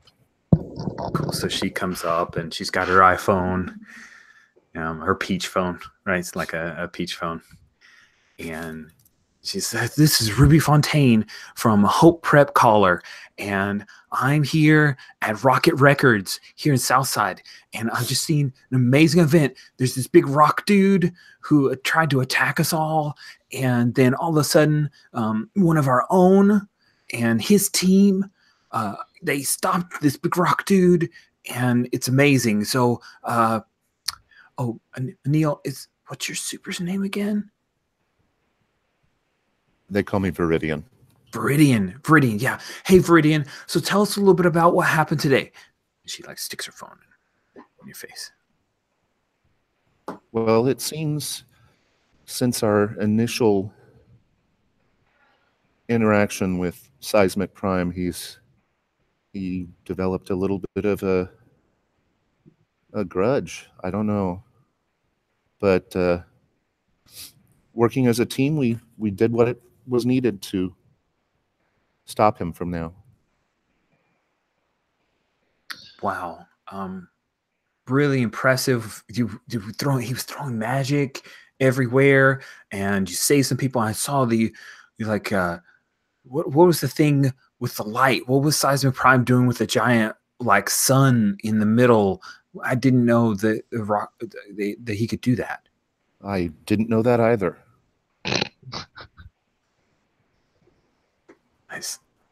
Nice. Breathless Ruby Fontaine says, "Can you introduce me to the rest of your team? And oh, by the way, what's your team called?" Let me introduce you to the team. So I take her over and one by one introduce Armature. Oh, hi. Hey, And it's this is- Armature. She's a part-time student at Hope Prep too. Great work with the. What were you doing exactly with playing with his head? Is he under your control now? Is he your slave? Oh, no. I just took control of his higher functions momentarily. Not a slave. Cool. How did you do that? And this is Atlas. Atlas really saved my skinny butt out here today, and I'm really grateful to him. Atlas works part-time at the gym at Hope Prep. It's really great to see you actually fighting crime instead of just working at a gym too. Wait, no, it's great that you work at the gym, and I'm very excited to see that you're part of this team. What's the team called, Atlas? And this is Seraph, who has absolutely nothing to do with Hope Prep. Hi, Sarah. Your wings are really cool. Thank you. You saved a bunch of people here tonight. So don't you tell me about that. Well, I'm glad that I was able to unite with my team in time to get Armature's solution implemented. Well And done. we managed to get Seismic Force to at least start repairing the damage that he'd done. Yeah, you did that with Armature's mind control device. That's really cool. I mean, it's not exactly mind control. I mean, Just the higher functions. Feel something. There's this look from Atlas. He's not saying anything, but there's this look that just says like, "Isn't it though?" Yeah. It's mind control, whatever. And we're still workshopping a name, Ruby. Oh, cool. Well, like these are just notes, and like I'm gonna write it up for Hope Prep because I don't have a podcast yet. But I'm thinking about it. But like for now, I'll just transcribe it. So if you guys like want to like text me your team name, I can slip it in really cool. I'm gonna have this in this Friday, so I have until Monday before I need to post the article on the caller. So like if you guys come up, if you're done with your workshop, just let me know. And all of you may mark influence over Ruby Fontaine Oh, wow. because you gave her an interview. Okay, Ruby. We'll need a way to get in touch with you. Oh, right. Cool. And she's like, well, yeah, I'll give you my number. Got it. Oh, sorry. Yes, what is it? That's creepy. And Ruby will give you her number, her Instagram, her Buzz account, all that stuff. She gives you all the deets. It's not like she has a card, so she just rattles it off. And then she wants to pose she wants to pose for like a group photo with her Peach phone. Are you guys down for like all crowding around her for her little selfie with you guys? Of course. Do any of you do duck face? No. And I'm basically like, I started protesting first, like, but I don't have my costume. Nice. Well, we'll have Viridian in front of you to somewhat hide that you don't have your costume on. You could just take off your shirt, and then you hear a little whimper from Eun Kim, who's nearby.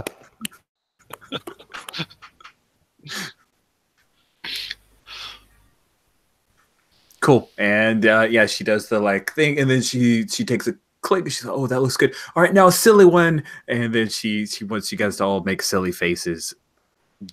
Viridian, do you make a silly face to comply with Ruby Fontaine's request? I do not. Armature. I think by the time the phone thing it clicks, I'm like actually looking at some sort of device, kind of frowning. You're totally distracted. Like, yeah, I'm just like off in my own world again. Seraph, do you make a funny face for? I like to shook myself. Nice. And then Atlas, do you comply? Atlas just looks confused, like there's like a raised eyebrow, like why silly? Now, did Atlas take off his shirt per Ruby's suggestion? No. Okay. Eun Kim is devastated. Awesome. Good. So Ruby Fontaine takes off, and she's very excited. She got a scoop. She's totally like, she's online already posting about her exclusive coming to Hope Prep Caller Monday. Check it out. And then hashtag unnamed team, hashtag Seraph, hashtag Armature, hashtag Viridian, hashtag Atlas, hashtag Rocket Records, hashtag Ocket Records. Post. Fabulous.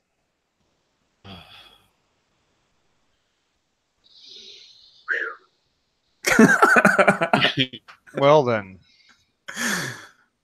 Good. So as a reminder, there is on each of your playbooks a triumphant celebration move. This is a possibility, but of course you guys could also try to worm your way back into picking back up as Teenage Gerbil Uprising and play a second song, or actually finish the first song. We have a do-over. Jen, I think we have a cover of that Heart song with the amazing intro. Oh my goodness. Which one did I share? Yeah, I know which one you're talking about. Let me get into my YouTube history here. See if I can't find it. Because there's just the intro, and then the Kind Soul was like, well, here's the whole song, but also with the intro. Here we go.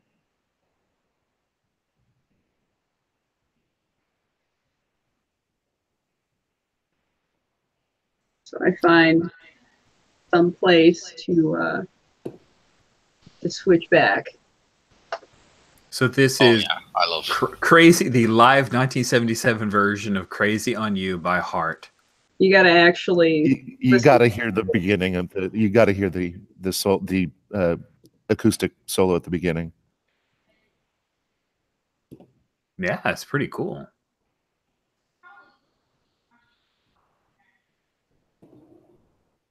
Wow, it really gets going. It's not I've always loved that song.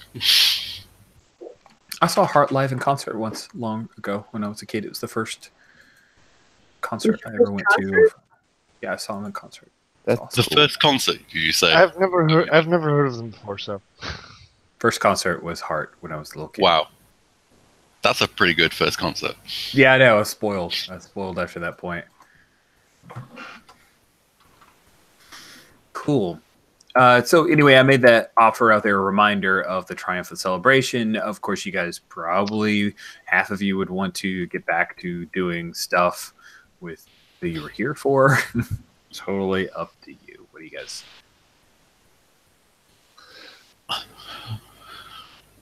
Well, I mean, how's the crowd feeling? Because I feel like if we go back in and we try to play, Do we all walk in and just see what the crowd's like? Oh yeah, you guys all walk in, and there's like mostly some people who come back slowly. Other people trying to clean up, picking up records and stuff like that. You see Mr. Rocket, and he comes up.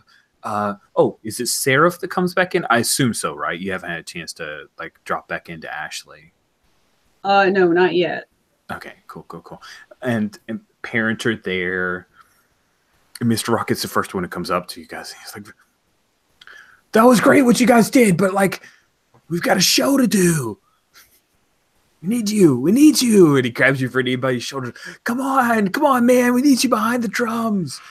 Let's call everyone back in. I've got a lot of money to make up for all the damage that's happened because my insurance is not awesome." I'm going to go and check around the back and see if there's anybody in any kind of a pickle because of the way everyone evacuated. Oh, yeah. These people are from Halcyon City, right? Some of them have been in a few tiffs and things. They know how to exit. There are people actually like their blogs of 14 ways to make sure that a supervillain's attack doesn't take you down. So ambulance has already arrived. There are people who've got scuffs and bruises and they're all getting checked out. Oh yeah, that's less me declaring a real action and more me saying something in character that gives so you can ashlify. Cool. Yeah. So yeah, you're kind of moving your way around and heading back towards the bathrooms, and then you feel someone like gently, considerately but gently stroke your right wing, and you look back and it's Lisbeth, and she's like, "Oh, Seraph, you're so pretty." And she smiles. And then she kind of stands in the hallway to make sure that you can go do whatever you need to do. I give her this bashful smile before I duck in. Nice. Cool. And you can swap back out. Lights are flickering back on. Things are getting propped back up. Posters are being...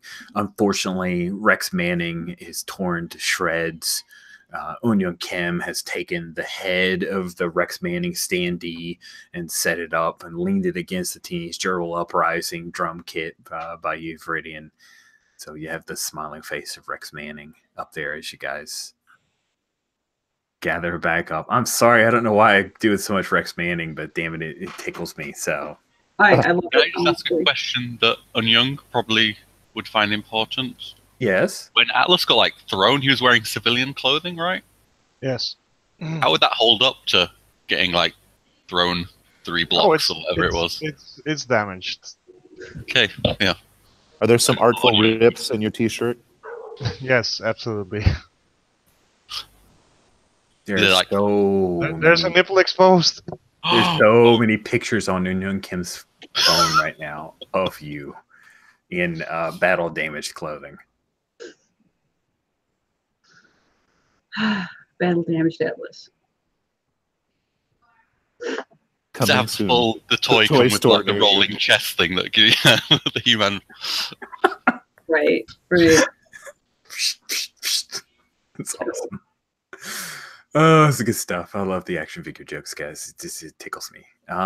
Good. So, Ashley, what do you guys lead back off with? It's a slightly smaller crowd, but still pretty. It's eventful. It's noteworthy. You still have the little chandelier of light that's up there, but it's not as bright as before. Freyan's had a chance to tone it down discreetly. Yes. I discuss it with the band. I'm like, we don't need hype right now. Let's open with something a little bit softer. Not the Fiona Apple thing. No. Which one though?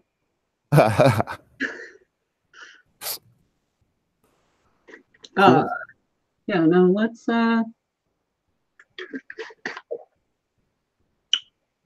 okay, I'm gonna raise my hand because I'm probably the only one who was feeling Neil Young. Well, I can go Neil Young. Yeah. Onion Kim raises her hand. Who's Neil Young? Oh my god. Okay. So we're not gonna do that. I could follow along. If you have the sheet music, I can totally do it. It's not my fault. Yeah, like, Does Atlas like Neil Young? I don't know. Okay. I hurriedly get into my phone and like swipe through and see if I can find some sheet music. Sweet. For her. All right, and Paul, what Neil Young do we play? I think. I'm sorry, I'm not looking at the screen, so didn't know if I was muted. I think it is. Trying to see what I played last. Love to Burn. Nice.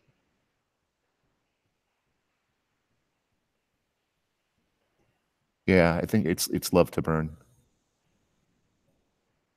Cool. And because it's still got a strong beat, but it's not aggressive. Cool. I'll anticipate the I don't know what this is problem with Dimitri and help him get the lyrics up on his phone. Oh, he's like, I know this. I know this. I may flourish in some stuff that's a little like more me, but this is good. Okay, cool.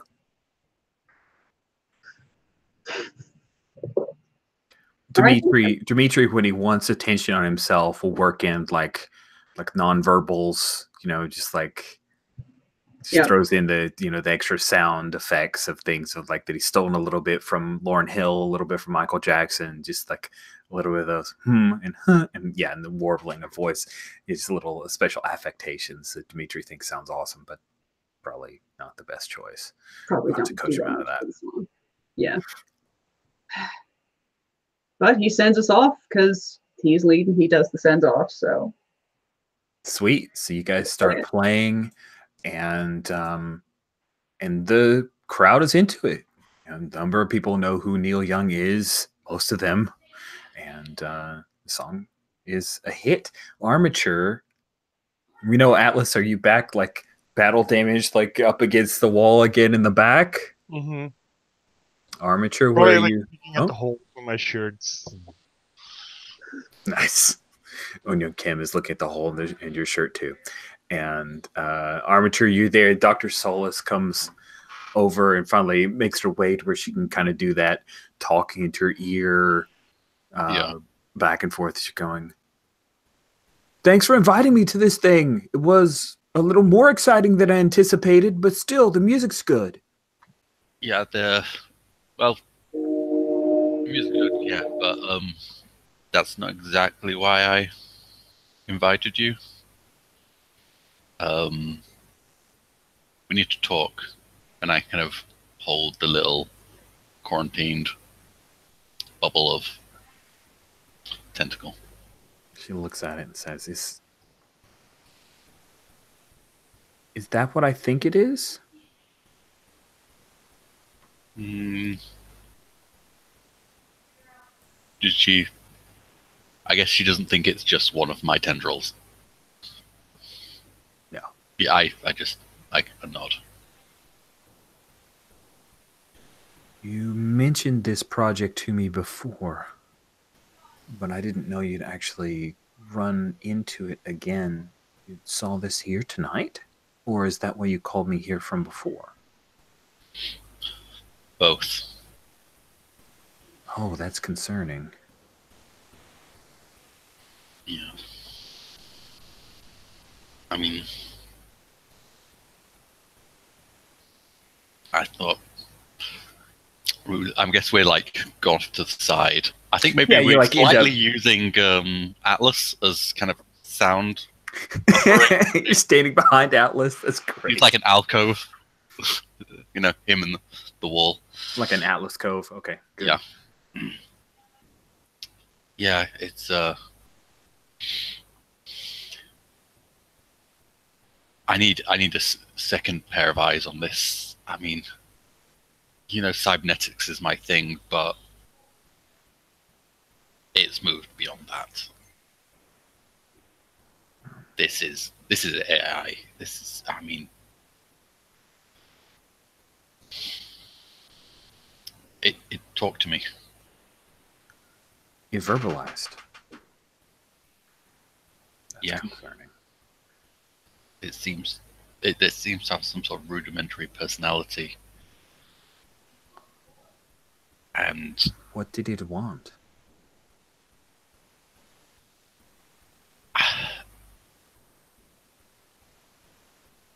well, it knows I created it. Oh. I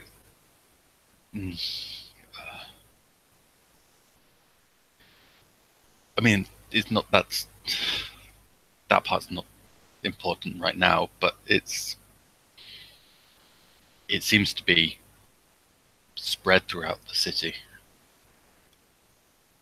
It's not just. I don't know how many there are now. I don't know if it's multiplying. I don't know if it's. And it's blocking my attempts to track. I mean, it's.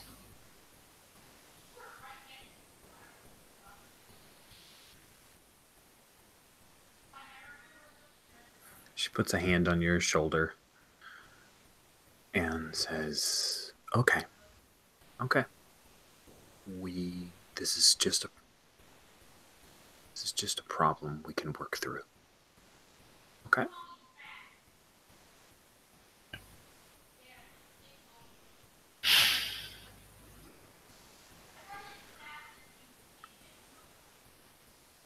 Oh, you designed it, which means that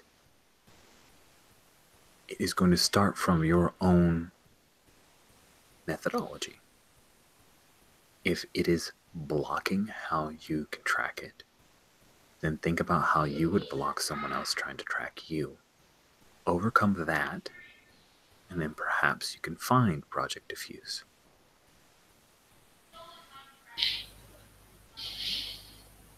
Okay. Now, that makes sense. How can I help you? Okay. I mean, I think I can locate it again, but it wasn't meant to be. I mean, it had self-learning, but not to this degree. It shouldn't. I didn't program personalities into it. Okay. Then either it superseded its program or someone infiltrated your original designs and altered it.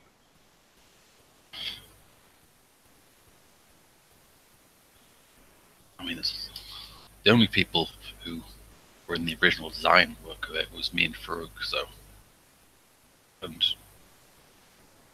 I trust him completely, so it must have learnt itself. This must be.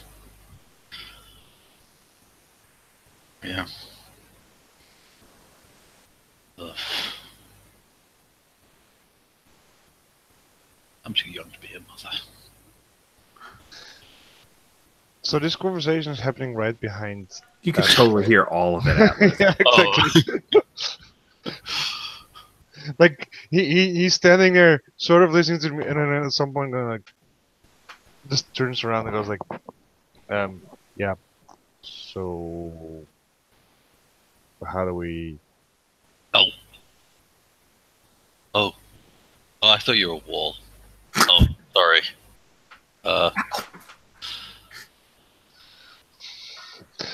Hey. There's a look. Sorry, your back is really wide.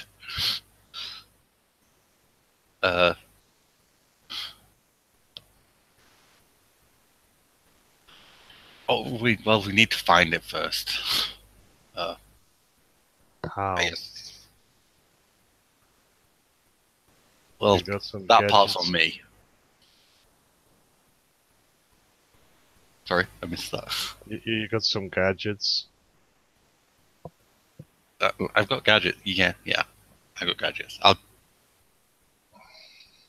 Do you really want the technical explanation? No. It's awesome. We have like a twin panel, right, of Atlas's reaction, and Dr. Solus is like nodding, like, yes, we want the technical explanation, and then Atlas, no.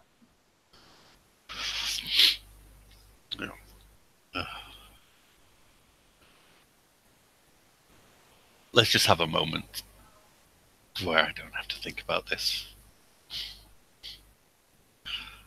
And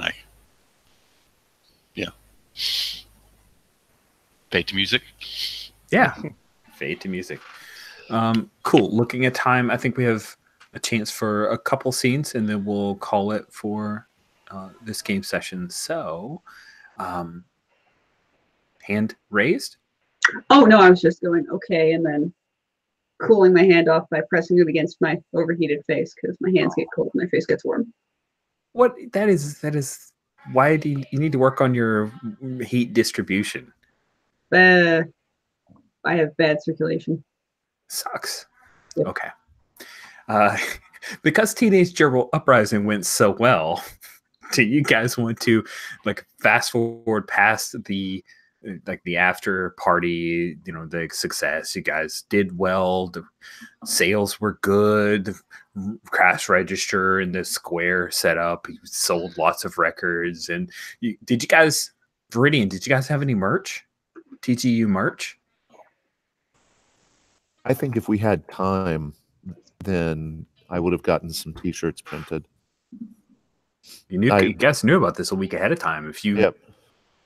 Yeah, sure. Then I fronted the money and got some T-shirts printed. Nice.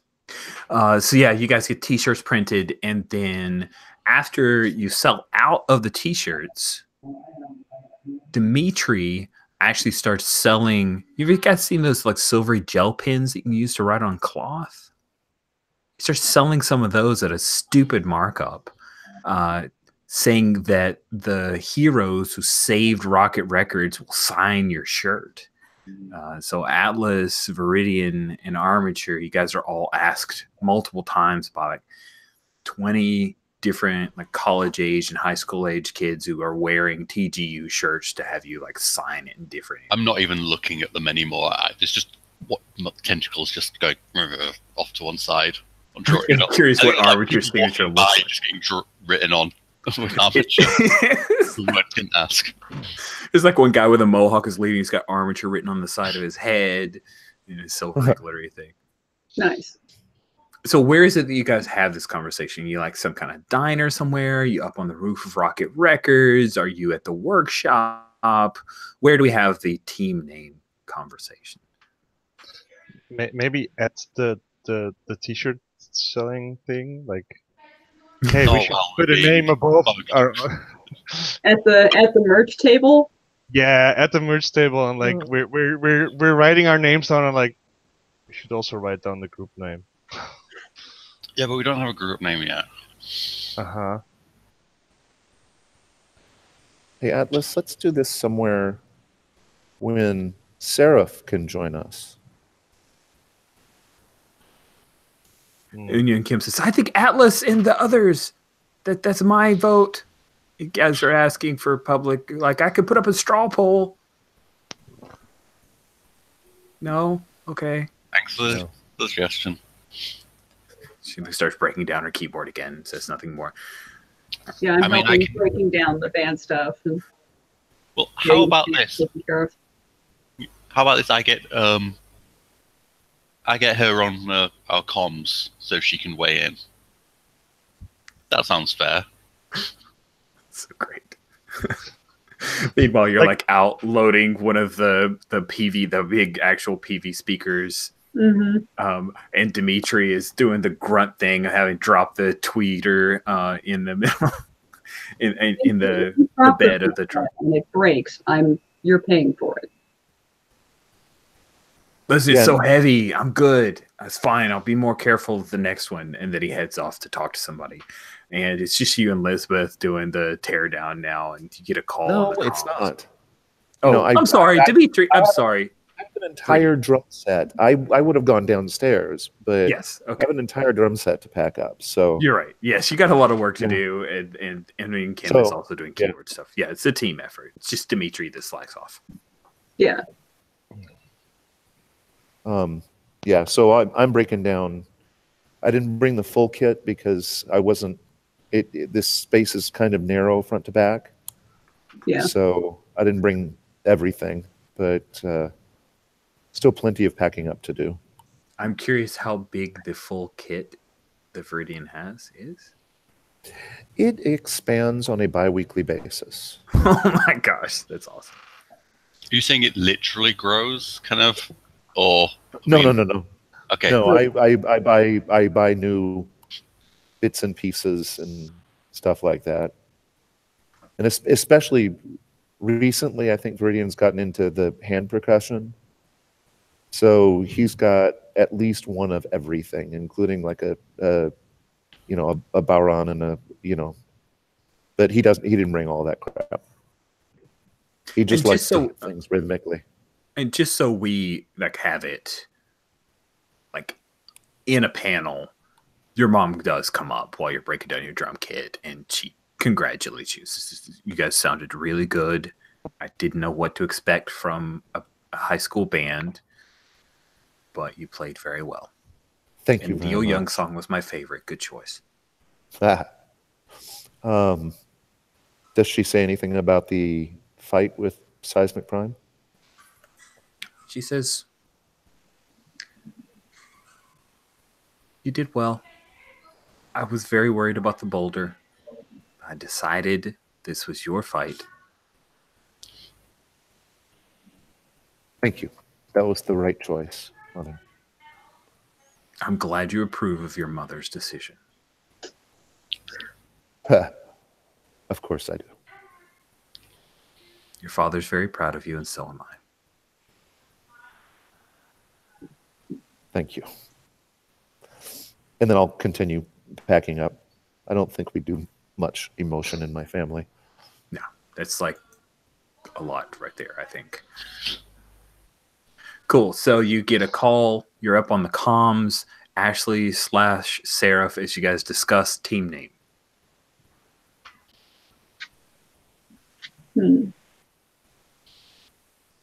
So, Seraph had mentioned something about Guardians, I think. Yeah, I think why not go simple? Why not just call ourselves the Halcyon City Guardians? Simple and to the point. I like it. I like it even better for the fact that it has no small rodents in it. And so I'm totally with you. I think we've got a name. Well, congratulations. We did it. Who's the first to sign a T-shirt with Halcyon Guardians? Oh, Atlas. Nice. You earned it. You were the one that was most interested. So yes. Gee, it's too bad that Transcendent was already taken. Yeah, that would have. I mean, not too late for Young Crusaders. Ugh. Yes. Ugh. Yeah.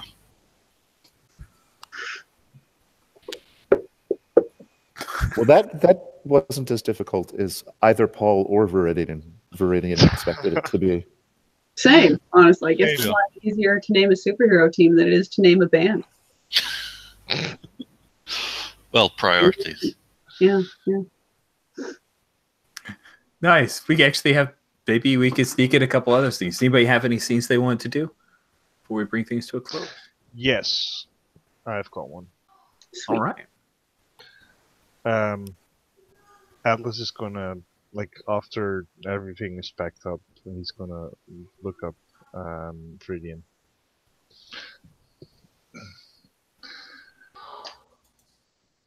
Yes. Hey, V. So you know that sword? Oh, good, because this is the conversation that I wanted to have. Good. Yes. Yes, I know the sword. Uh-huh. It made me small this morning. What? I was my old size. You know.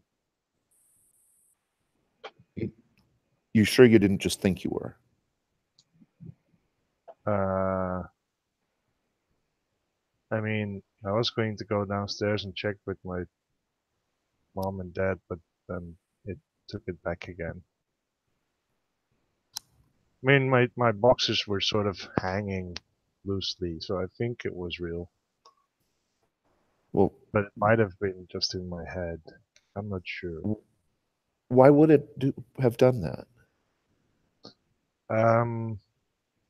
Well, it was like saying that it was sort of a gift that it could give. Look, it's weird magic stuff, I think. Well, it's clearly So weird I figured magic I should stuff. talk to you. I will be honest and tell you that the sword concerns me a great deal. It's been around for a long time, and its reputation is not a good one. The fact that it's communicating with you and trying to tempt you. Well, that's the thing. I mean,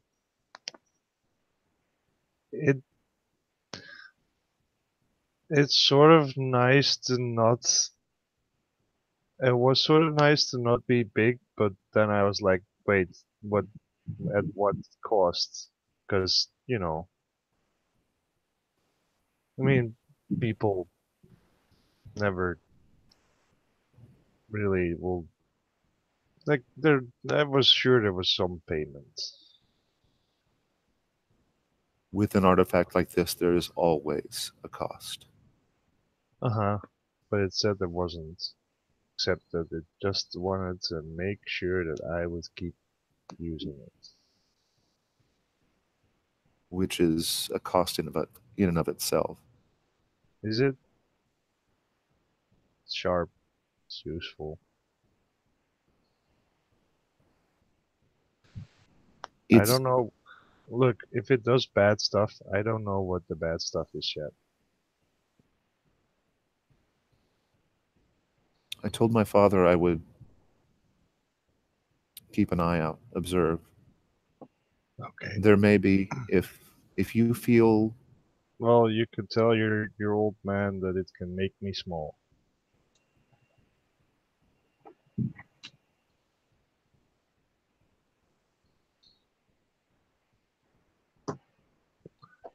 I'll make a note of it.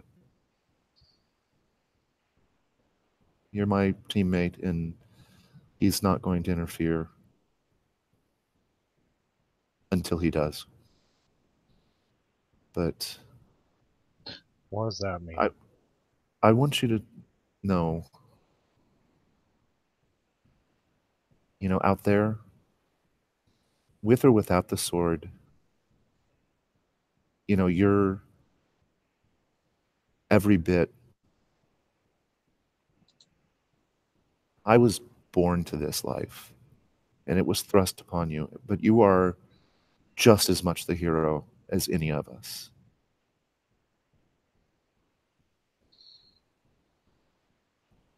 I just shared a triumphant celebration. By the way. Yes. I have to look at my move. Yeah, I was looking it up too. I was like trying to hurriedly look it up. Tell them whether you see them as an equal. If you do, give them influence over you and mark potential. If you don't, shift superior up and any other label down. So I mark potential and you get influence if you want it. If you don't already have it. I have it. So well, if you have it, then you automatically get to adjust his labels. Yes, I'll have a look.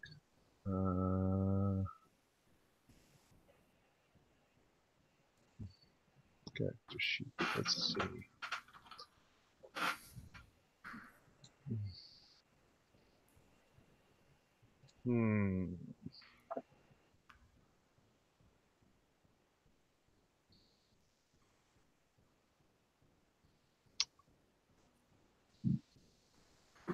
Oh, this is different.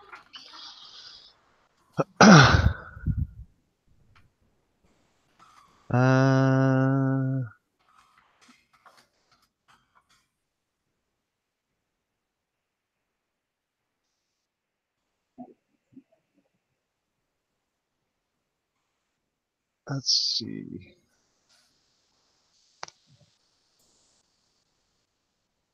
I will raise your mundane. Okay. Are you doing it or should I? Just the general, I think the player who owns that character should always do the label adjustments, because I think we've gotten at least one person's labels out of whack. Okay, so I I'll raise your mundane by 1. And I'll lower your freak by 1. All right. It is done. All right.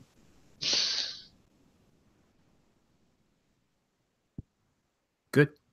Scene. Good. All right. Oh, no. Yes, maybe. I mean, I guess I could say that I shared a vulnerability or weakness. Oh, I think you did. So you get influence as well. Yay for influence. And I will hold 2. To help. As if it is 2. I already have influence, so I need you. So I will. Come on.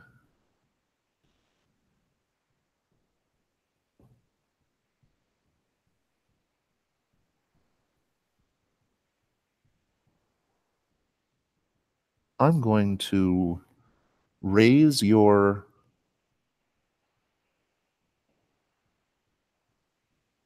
savior. Okay. And lower your danger. Oh, no. All right, done. Cool.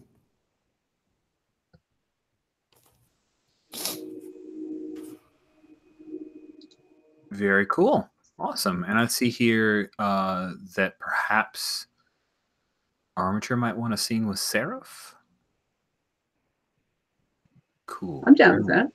Where would that happen? Maybe the alleyway where the van's parked. With the doors open, the stuff almost finished loading. Cool. Getting the last of it in. Yeah. Yeah. think as you're loading something heavy, I can... I'm getting that flight case in, the one with the broken handle, which is trickier now. Yeah. Here, I put like the little, mic stand or whatever on top of everything. And here, let me do that. Okay. Like a solder kind of comes out, a soldering iron type gadget comes out of one of the tentacles, and there's like an arc of sparks. It's like just refasten that. Yeah, Thanks.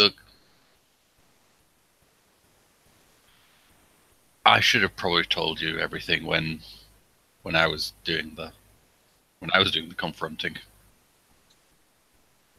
That was, a bit hypocritical on my part. So yeah, this hold up thing again. Right. Yes, it's the same tech as my prosthetics. I created it, and it's now not under my control.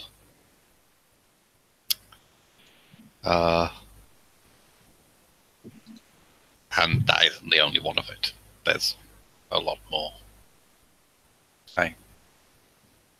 It was meant to defuse landmines. Right. Right. Now it's in Halcyon City. And I don't know what it's here for, but it thinks I'm its mum, and yeah, I know. And it wants to show me something.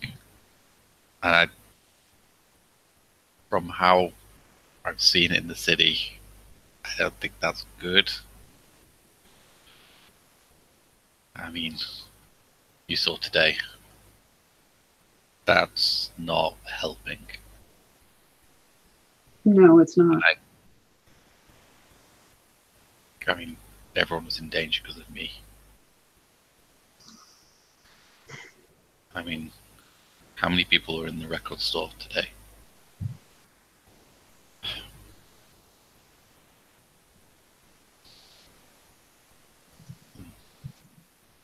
Here I'm poking at your secret identity where, you put a mask on. Big whoop.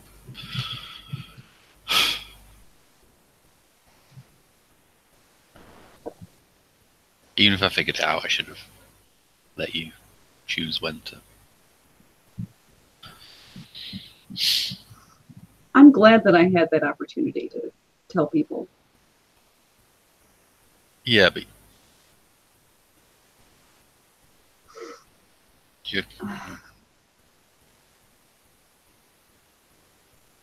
Just because our secrets might be equivalent doesn't mean that we have to pit them against each other, okay? Yeah. And I appreciate that you told me. I don't really understand this stuff, but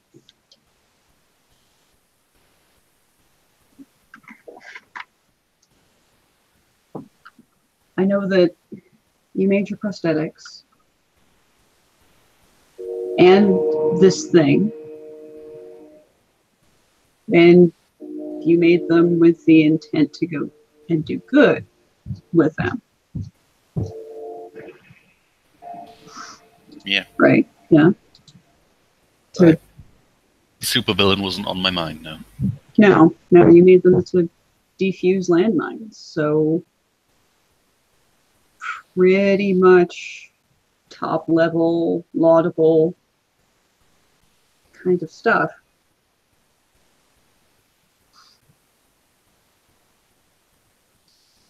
You have any idea how it got out of hand in the first place? I mean, talking with Dr. Solace, it seems, I mean, I gave it self-learning. I think it's adapted. I mean, it shouldn't be, I mean, But what was it adapting to then? I don't know.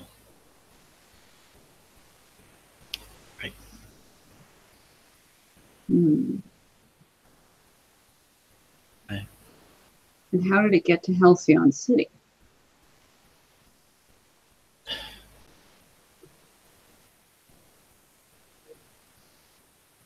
I guess it followed me, but the intelligence it's showing, I could have easily stowed away on a plane, ship.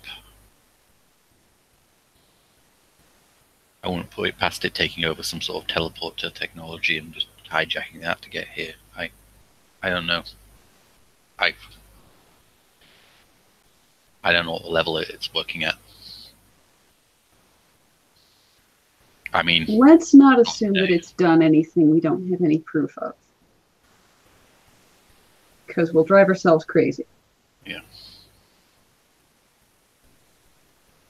So, I just,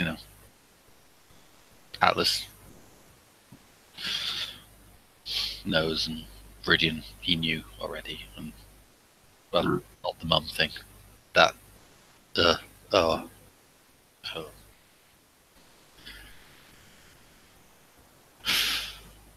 Yeah. Listen, even if I don't understand what you do, I know that you do it, and I know more or less how and why, right? Yeah. You had the skill to start this. I'm sure that you'll grow to be the person who can finish it.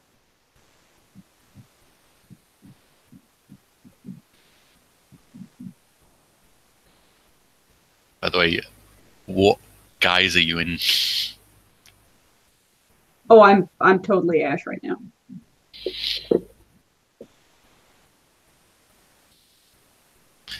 Thanks, Ash. Yeah, of course. Let me know if you need any help, any scouting, I don't know. I might. And Yeah. Elizabeth is really cool. Elizabeth is really cool. She's also hell of a smart.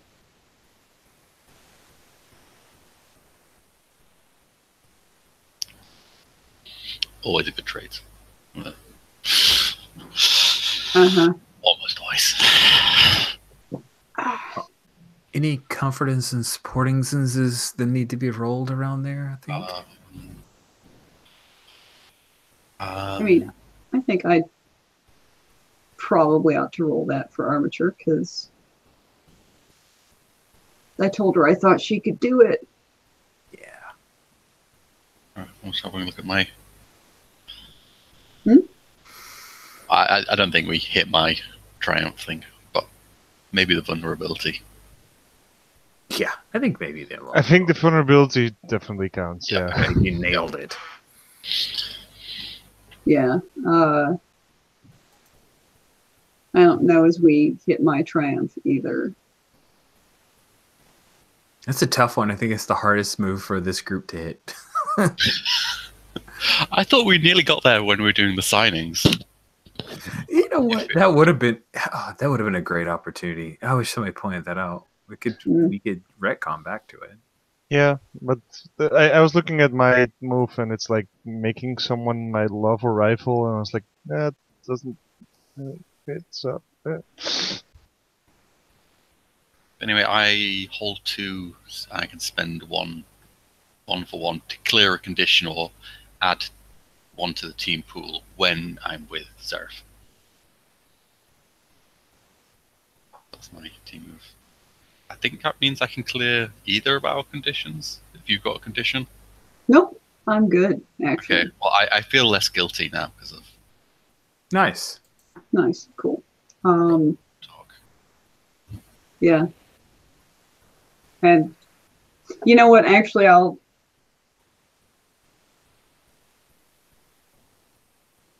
lean in and be like, so,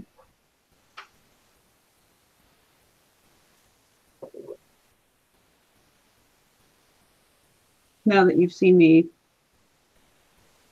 both ways, what do you think?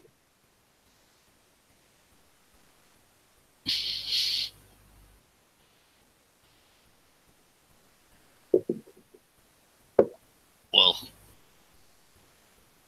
I always thought Ashley was pretty awesome, and I mean, Seraph. Goddamn. So, 2 for 1. I guess. Fun. So that's me trying to trigger my triumph move. Yeah, I was just rereading it because it sounded like the trigger for it. Yeah. That is awesome. So if they see you as the person wearing the mask or the person underneath, if the former mark potential and clear position, the latter take influence over them if you reveal yourself. I'm going to say I think I would lean slightly more towards Ashley because, you know, the Seraph is a bit more wings. Wow, glow, feathers. Lots of big wing energy. Yeah, Ashley, I can actually see Ashley. It's like, you know, it's easier to focus on there as Ashley rather than, well, it has wings and, you know, was that Hallelujah playing? Yeah. Nice. Cool. So I think you've revealed yourself because you're as Ashley right now. So take influence over armature, which you already have, so you can adjust her labels 1 up, 1 down. All right. Where are we at for armature? 2 danger, -1 savior, superior, 0 mundane.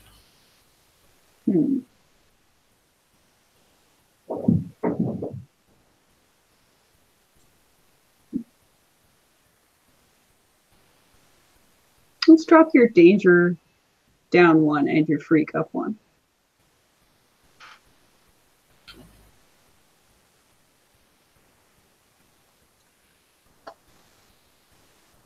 Right. Sweet. Good.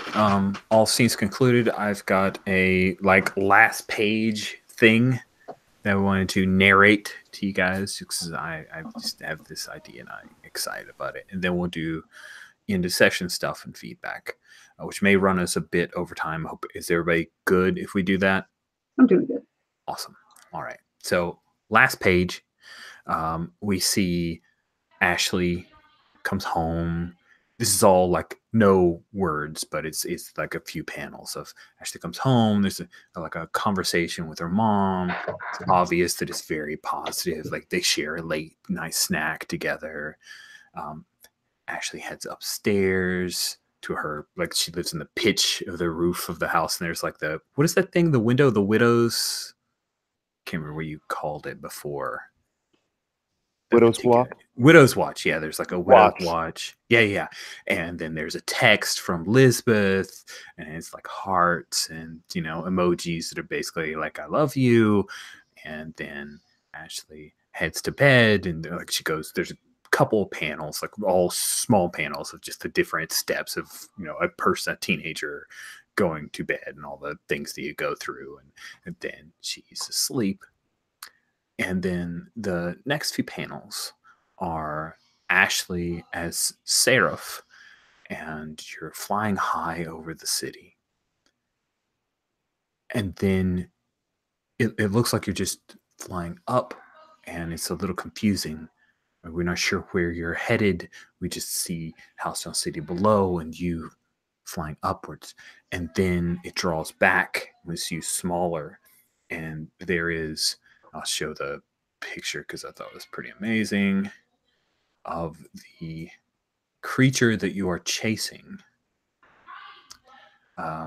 And it is a giant red dragon. And in its right claw is clutched the screaming Lisbeth.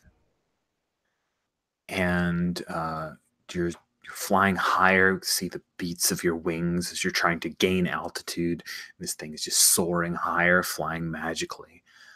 And then when you get close enough, Seraph, it takes Lisbeth and flings her out and away, and you see her tumbling towards the ground. And you dive after her, and you're trying to catch up to her. And we see the series of panels as she's getting closer and larger, but the ground below is getting bigger and bigger as you get closer and closer. And then just as you get your arms around her and start to do the swoop down, you're covered in flames as the dragon is chased after you and just belches a gout of flames over your whole body. And you, being made of flame, right? Your wings are pristine. You, Seraph, are fine. But when you finish that swoop, you're holding the charred remains of Lisbeth LeBlanc, your girlfriend. And that is where we will end today's session. So we do end of session maneuvers, as we always do. At the end of session, you choose one. Did you grow closer to the team, grow into your own image of yourself, or grow away from the team? Viridian. Closer. Awesome. Explain who made you feel welcome. Give them influence.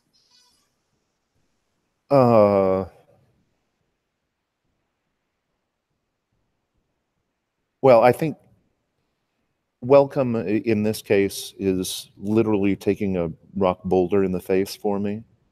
So I'm going to give that to Atlas. It reads. Cool. So, Atlas, if you already have influence, you can adjust labels. I do. Let me have a look.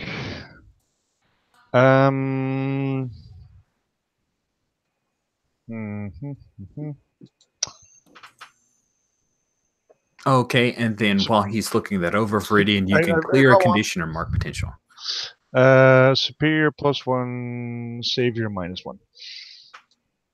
Superior up, Savior down. Cool. You don't? I don't think you had any conditions left, so you get to mark potential. Correct? He has angry, it seems. I have angry. Oh, that's right. Do you want to clear that or I'm mark going to potential? clear that. Okay. Seraph. I feel like I got to choose closer. All right. Who made you feel welcome?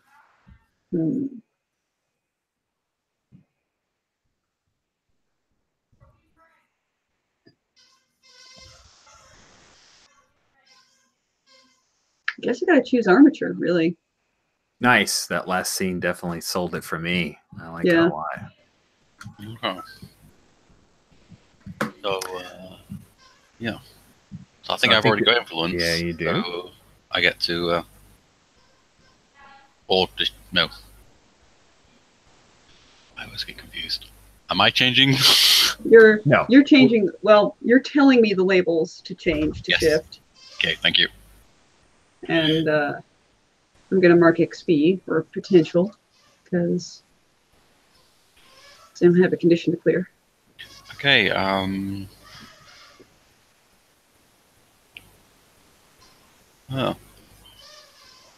Let's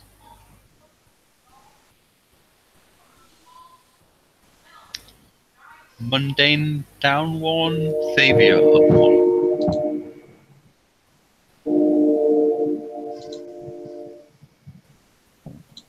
Interesting. Okay. And then do you mark? I don't think you had any conditions, right? So you should be able to just mark potential. I did. Awesome. Atlas. Absolutely closer. Absolutely Viridian. Okay. Viridian. I think you already have influence, so. And I already do, so I will open up Atlas.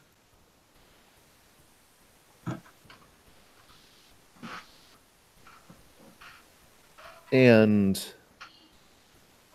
I'm going to shift your superior up.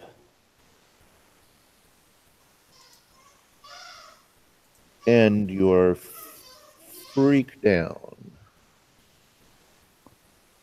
Done. All right, Awesome. cool.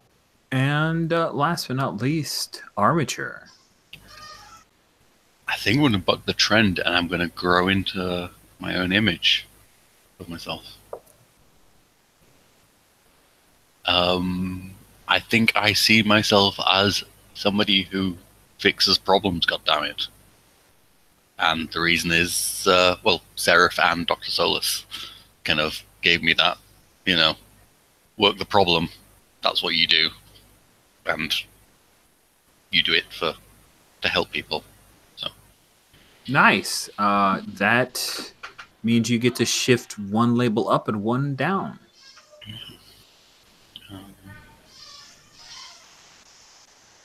think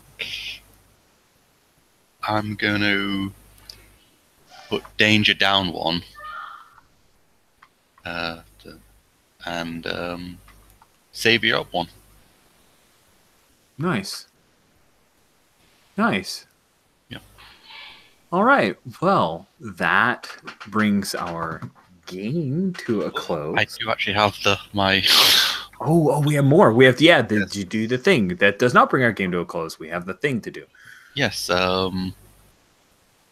Did I take steps to make amends for my shame? If the answer is yes, mark potential. If the answer is no, give influence to one of my teammates. I think you did. You're starting. Yeah. Yes. Admitting you have the problem is the first step. Yeah, exactly. That's the thing. Like you're taking the first step. Mad Scientists Anonymous. Take steps. Yeah. So, thank you. I will mark potential. Are there any other end of session? Nope. All right. Let's take a moment. It's 7 after, just so everybody can kind of de-roll, step out of character. Let's take 2 minutes, just a quick bio break, and we'll come back and do Roses and Thorns. And if anybody needs to go for whatever reason, it's totally cool. See you in 2 minutes.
Okay. We will give just a moment here for Jen. And do our roses and thorns. As a reminder, roses and thorns are our feedback methodology that we use when we can talk about this game, not just as a hobby, but a craft. And I'm always open to the thorns that you guys offer because they help me to be a better GM or to realize the areas where I should probably not focus on because I'm less better. Oh, yes. Thank you for the reminder that now the Halcyon City Guardians. Are you the Halcyon Gardens? Halcyon City Gardens, the HCG? Yeah. Nice. I like it a lot. Cool. So Ruby will be it's fit to print. She will be putting that in. Nice. All right. Who would like to go first with offering up thorns, critique, feedback, missed opportunities, areas that were unexplored that you would like to have seen? I actually have one, which is in sessions where I have been present, Seraph has never been able to be involved in the entire fight. And Atlas has never been wearing his costume. That's true. I keep sneaking up fights on you guys. So maybe it would be kind of fun sometime for us to go into a fight on purpose, so we're all be more proactive. Especially now that we have a team name, so that we're all suited up and have our game faces on when we start. That is great feedback. Thank you, Paul. Good. We can make that happen. Oh, and I have another thorn, which is for myself.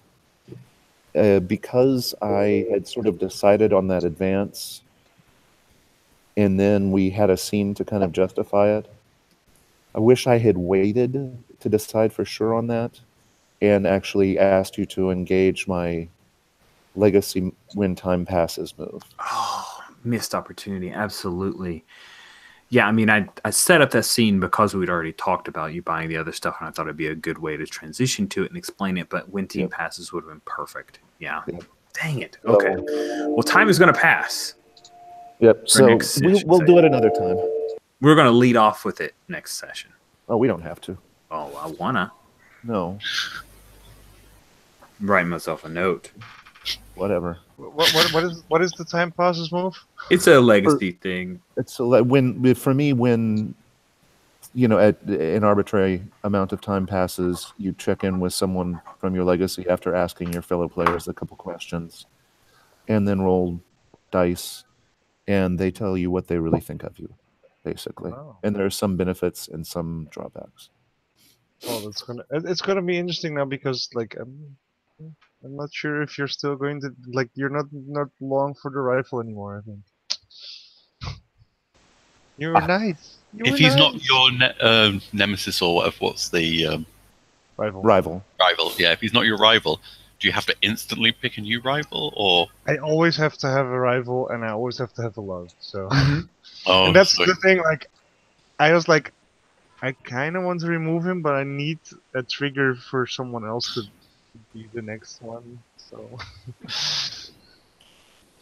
And it needs to be a PC, correct? It needs to be a member. It doesn't need to be.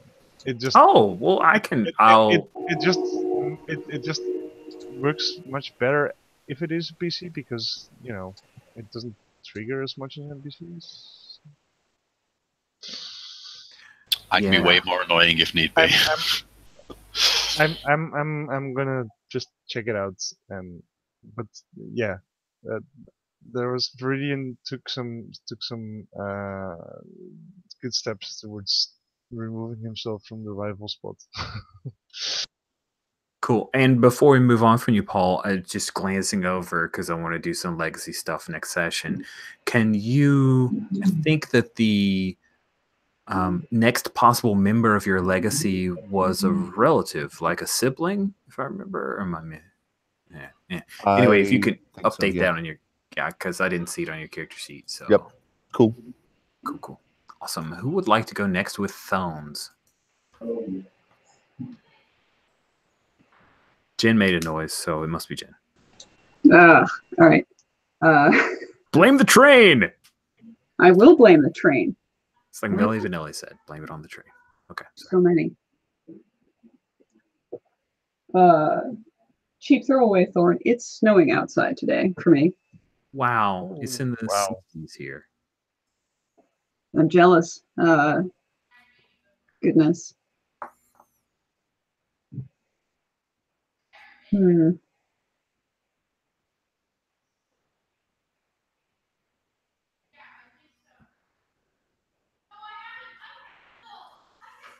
Yeah, I don't really have that much coming up to mind for thorns today. Cool. Okay. Well, if anybody else says something that reminds you, you can ditto or jump in and add Yeah. own thoughts. Yeah, I wanted to trigger I'll save you, but like I think ultimately my reflection on that ruling is, neutral to good and not really a thorn, because I think that the context of it sort of sold the ruling. Does that make sense? But let's try to, I want to do better to set you up for that kind of move. So I need to be more mindful of it, I think. Yeah. A lot of times just the way that you phrase or couch a particular situation can either trigger a move or not. And I have to be careful for that, which means I need to be more mindful of everybody's playbook specific moves. Yeah. I try to stay on top of that because some of the Janus moves just require a little bit more bandwidth. They do. They definitely shape a story. I especially love how you worked in the mild-mannered in the session with Avian. I thought that was super clever. Good. Okay. So yeah, I'm going to try to stay proactive on that. Good. Thanks. And so just come in from both sides, and that will solve it usually. Jan, what thorns? I'm going to echo Paul on the.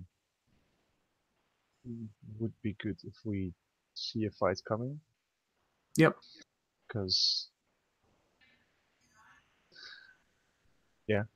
You want to wear your costume. Your costume looks dope. But also, like I mean, it's important to, of course, have the scenes where our Janus gets to have to try to change, but it's also important for her to be able to be in a scene from the start and not. Cool. Other than that, I mean, there was a moment where I was afraid that we would still not get around to talking about our team name, but we to get that in, which is not a thorn because it could have been, but it wasn't. No.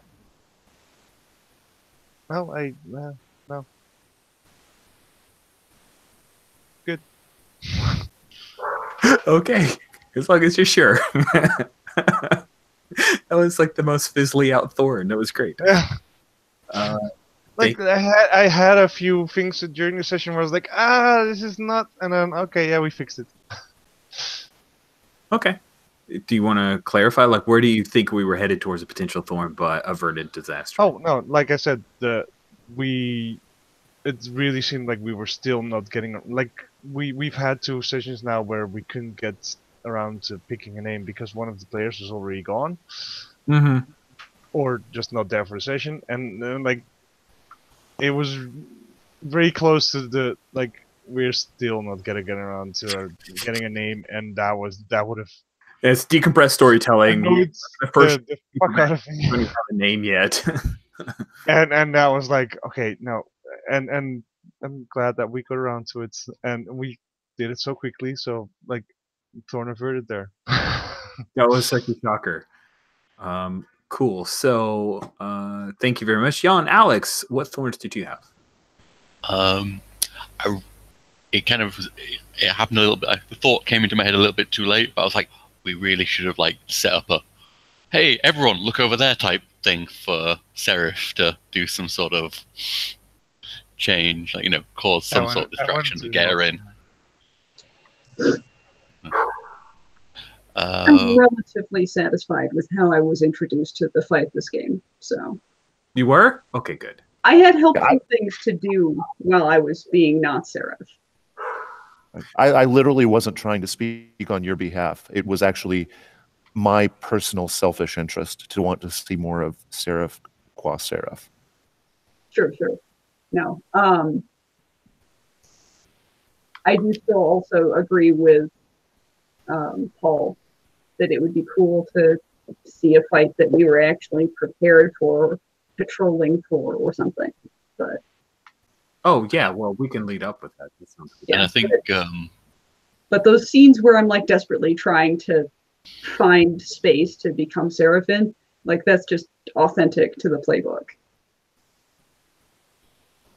It is. But I don't want to overdo it. Like even Spider-Man, occasionally when Noah fights come. Right. Cool. Alex, any other things from you? I think when we do have like combat situations, I do think we should have a little bit more of the, kind of fastball special type, comboing abilities, being dropped from the air by Seraph. Yes. Or Tactical other things. Nucleus Atlas strikes was pretty amazing to me. And such. Good. So then we stick with you for roses, things you liked, attaboys or attagirls to other players?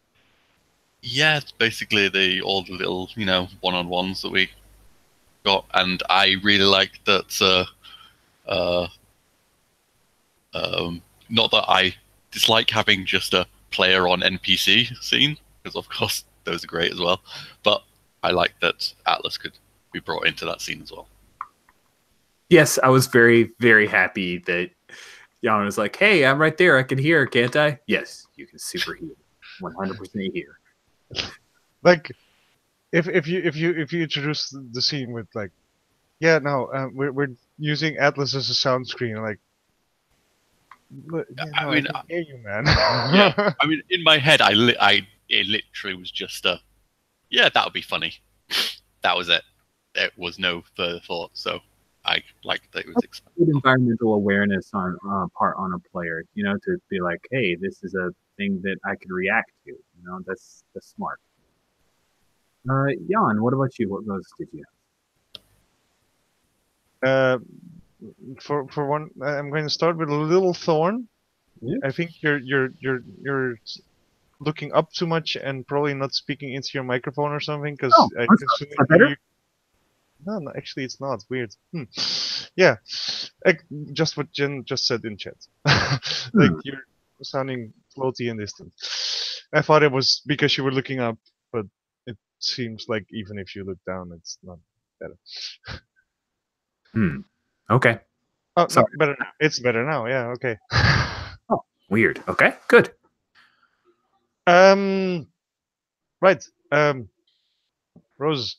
I was very happy to get because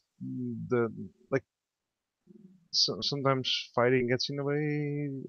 We got a good amount of fighting, good amount of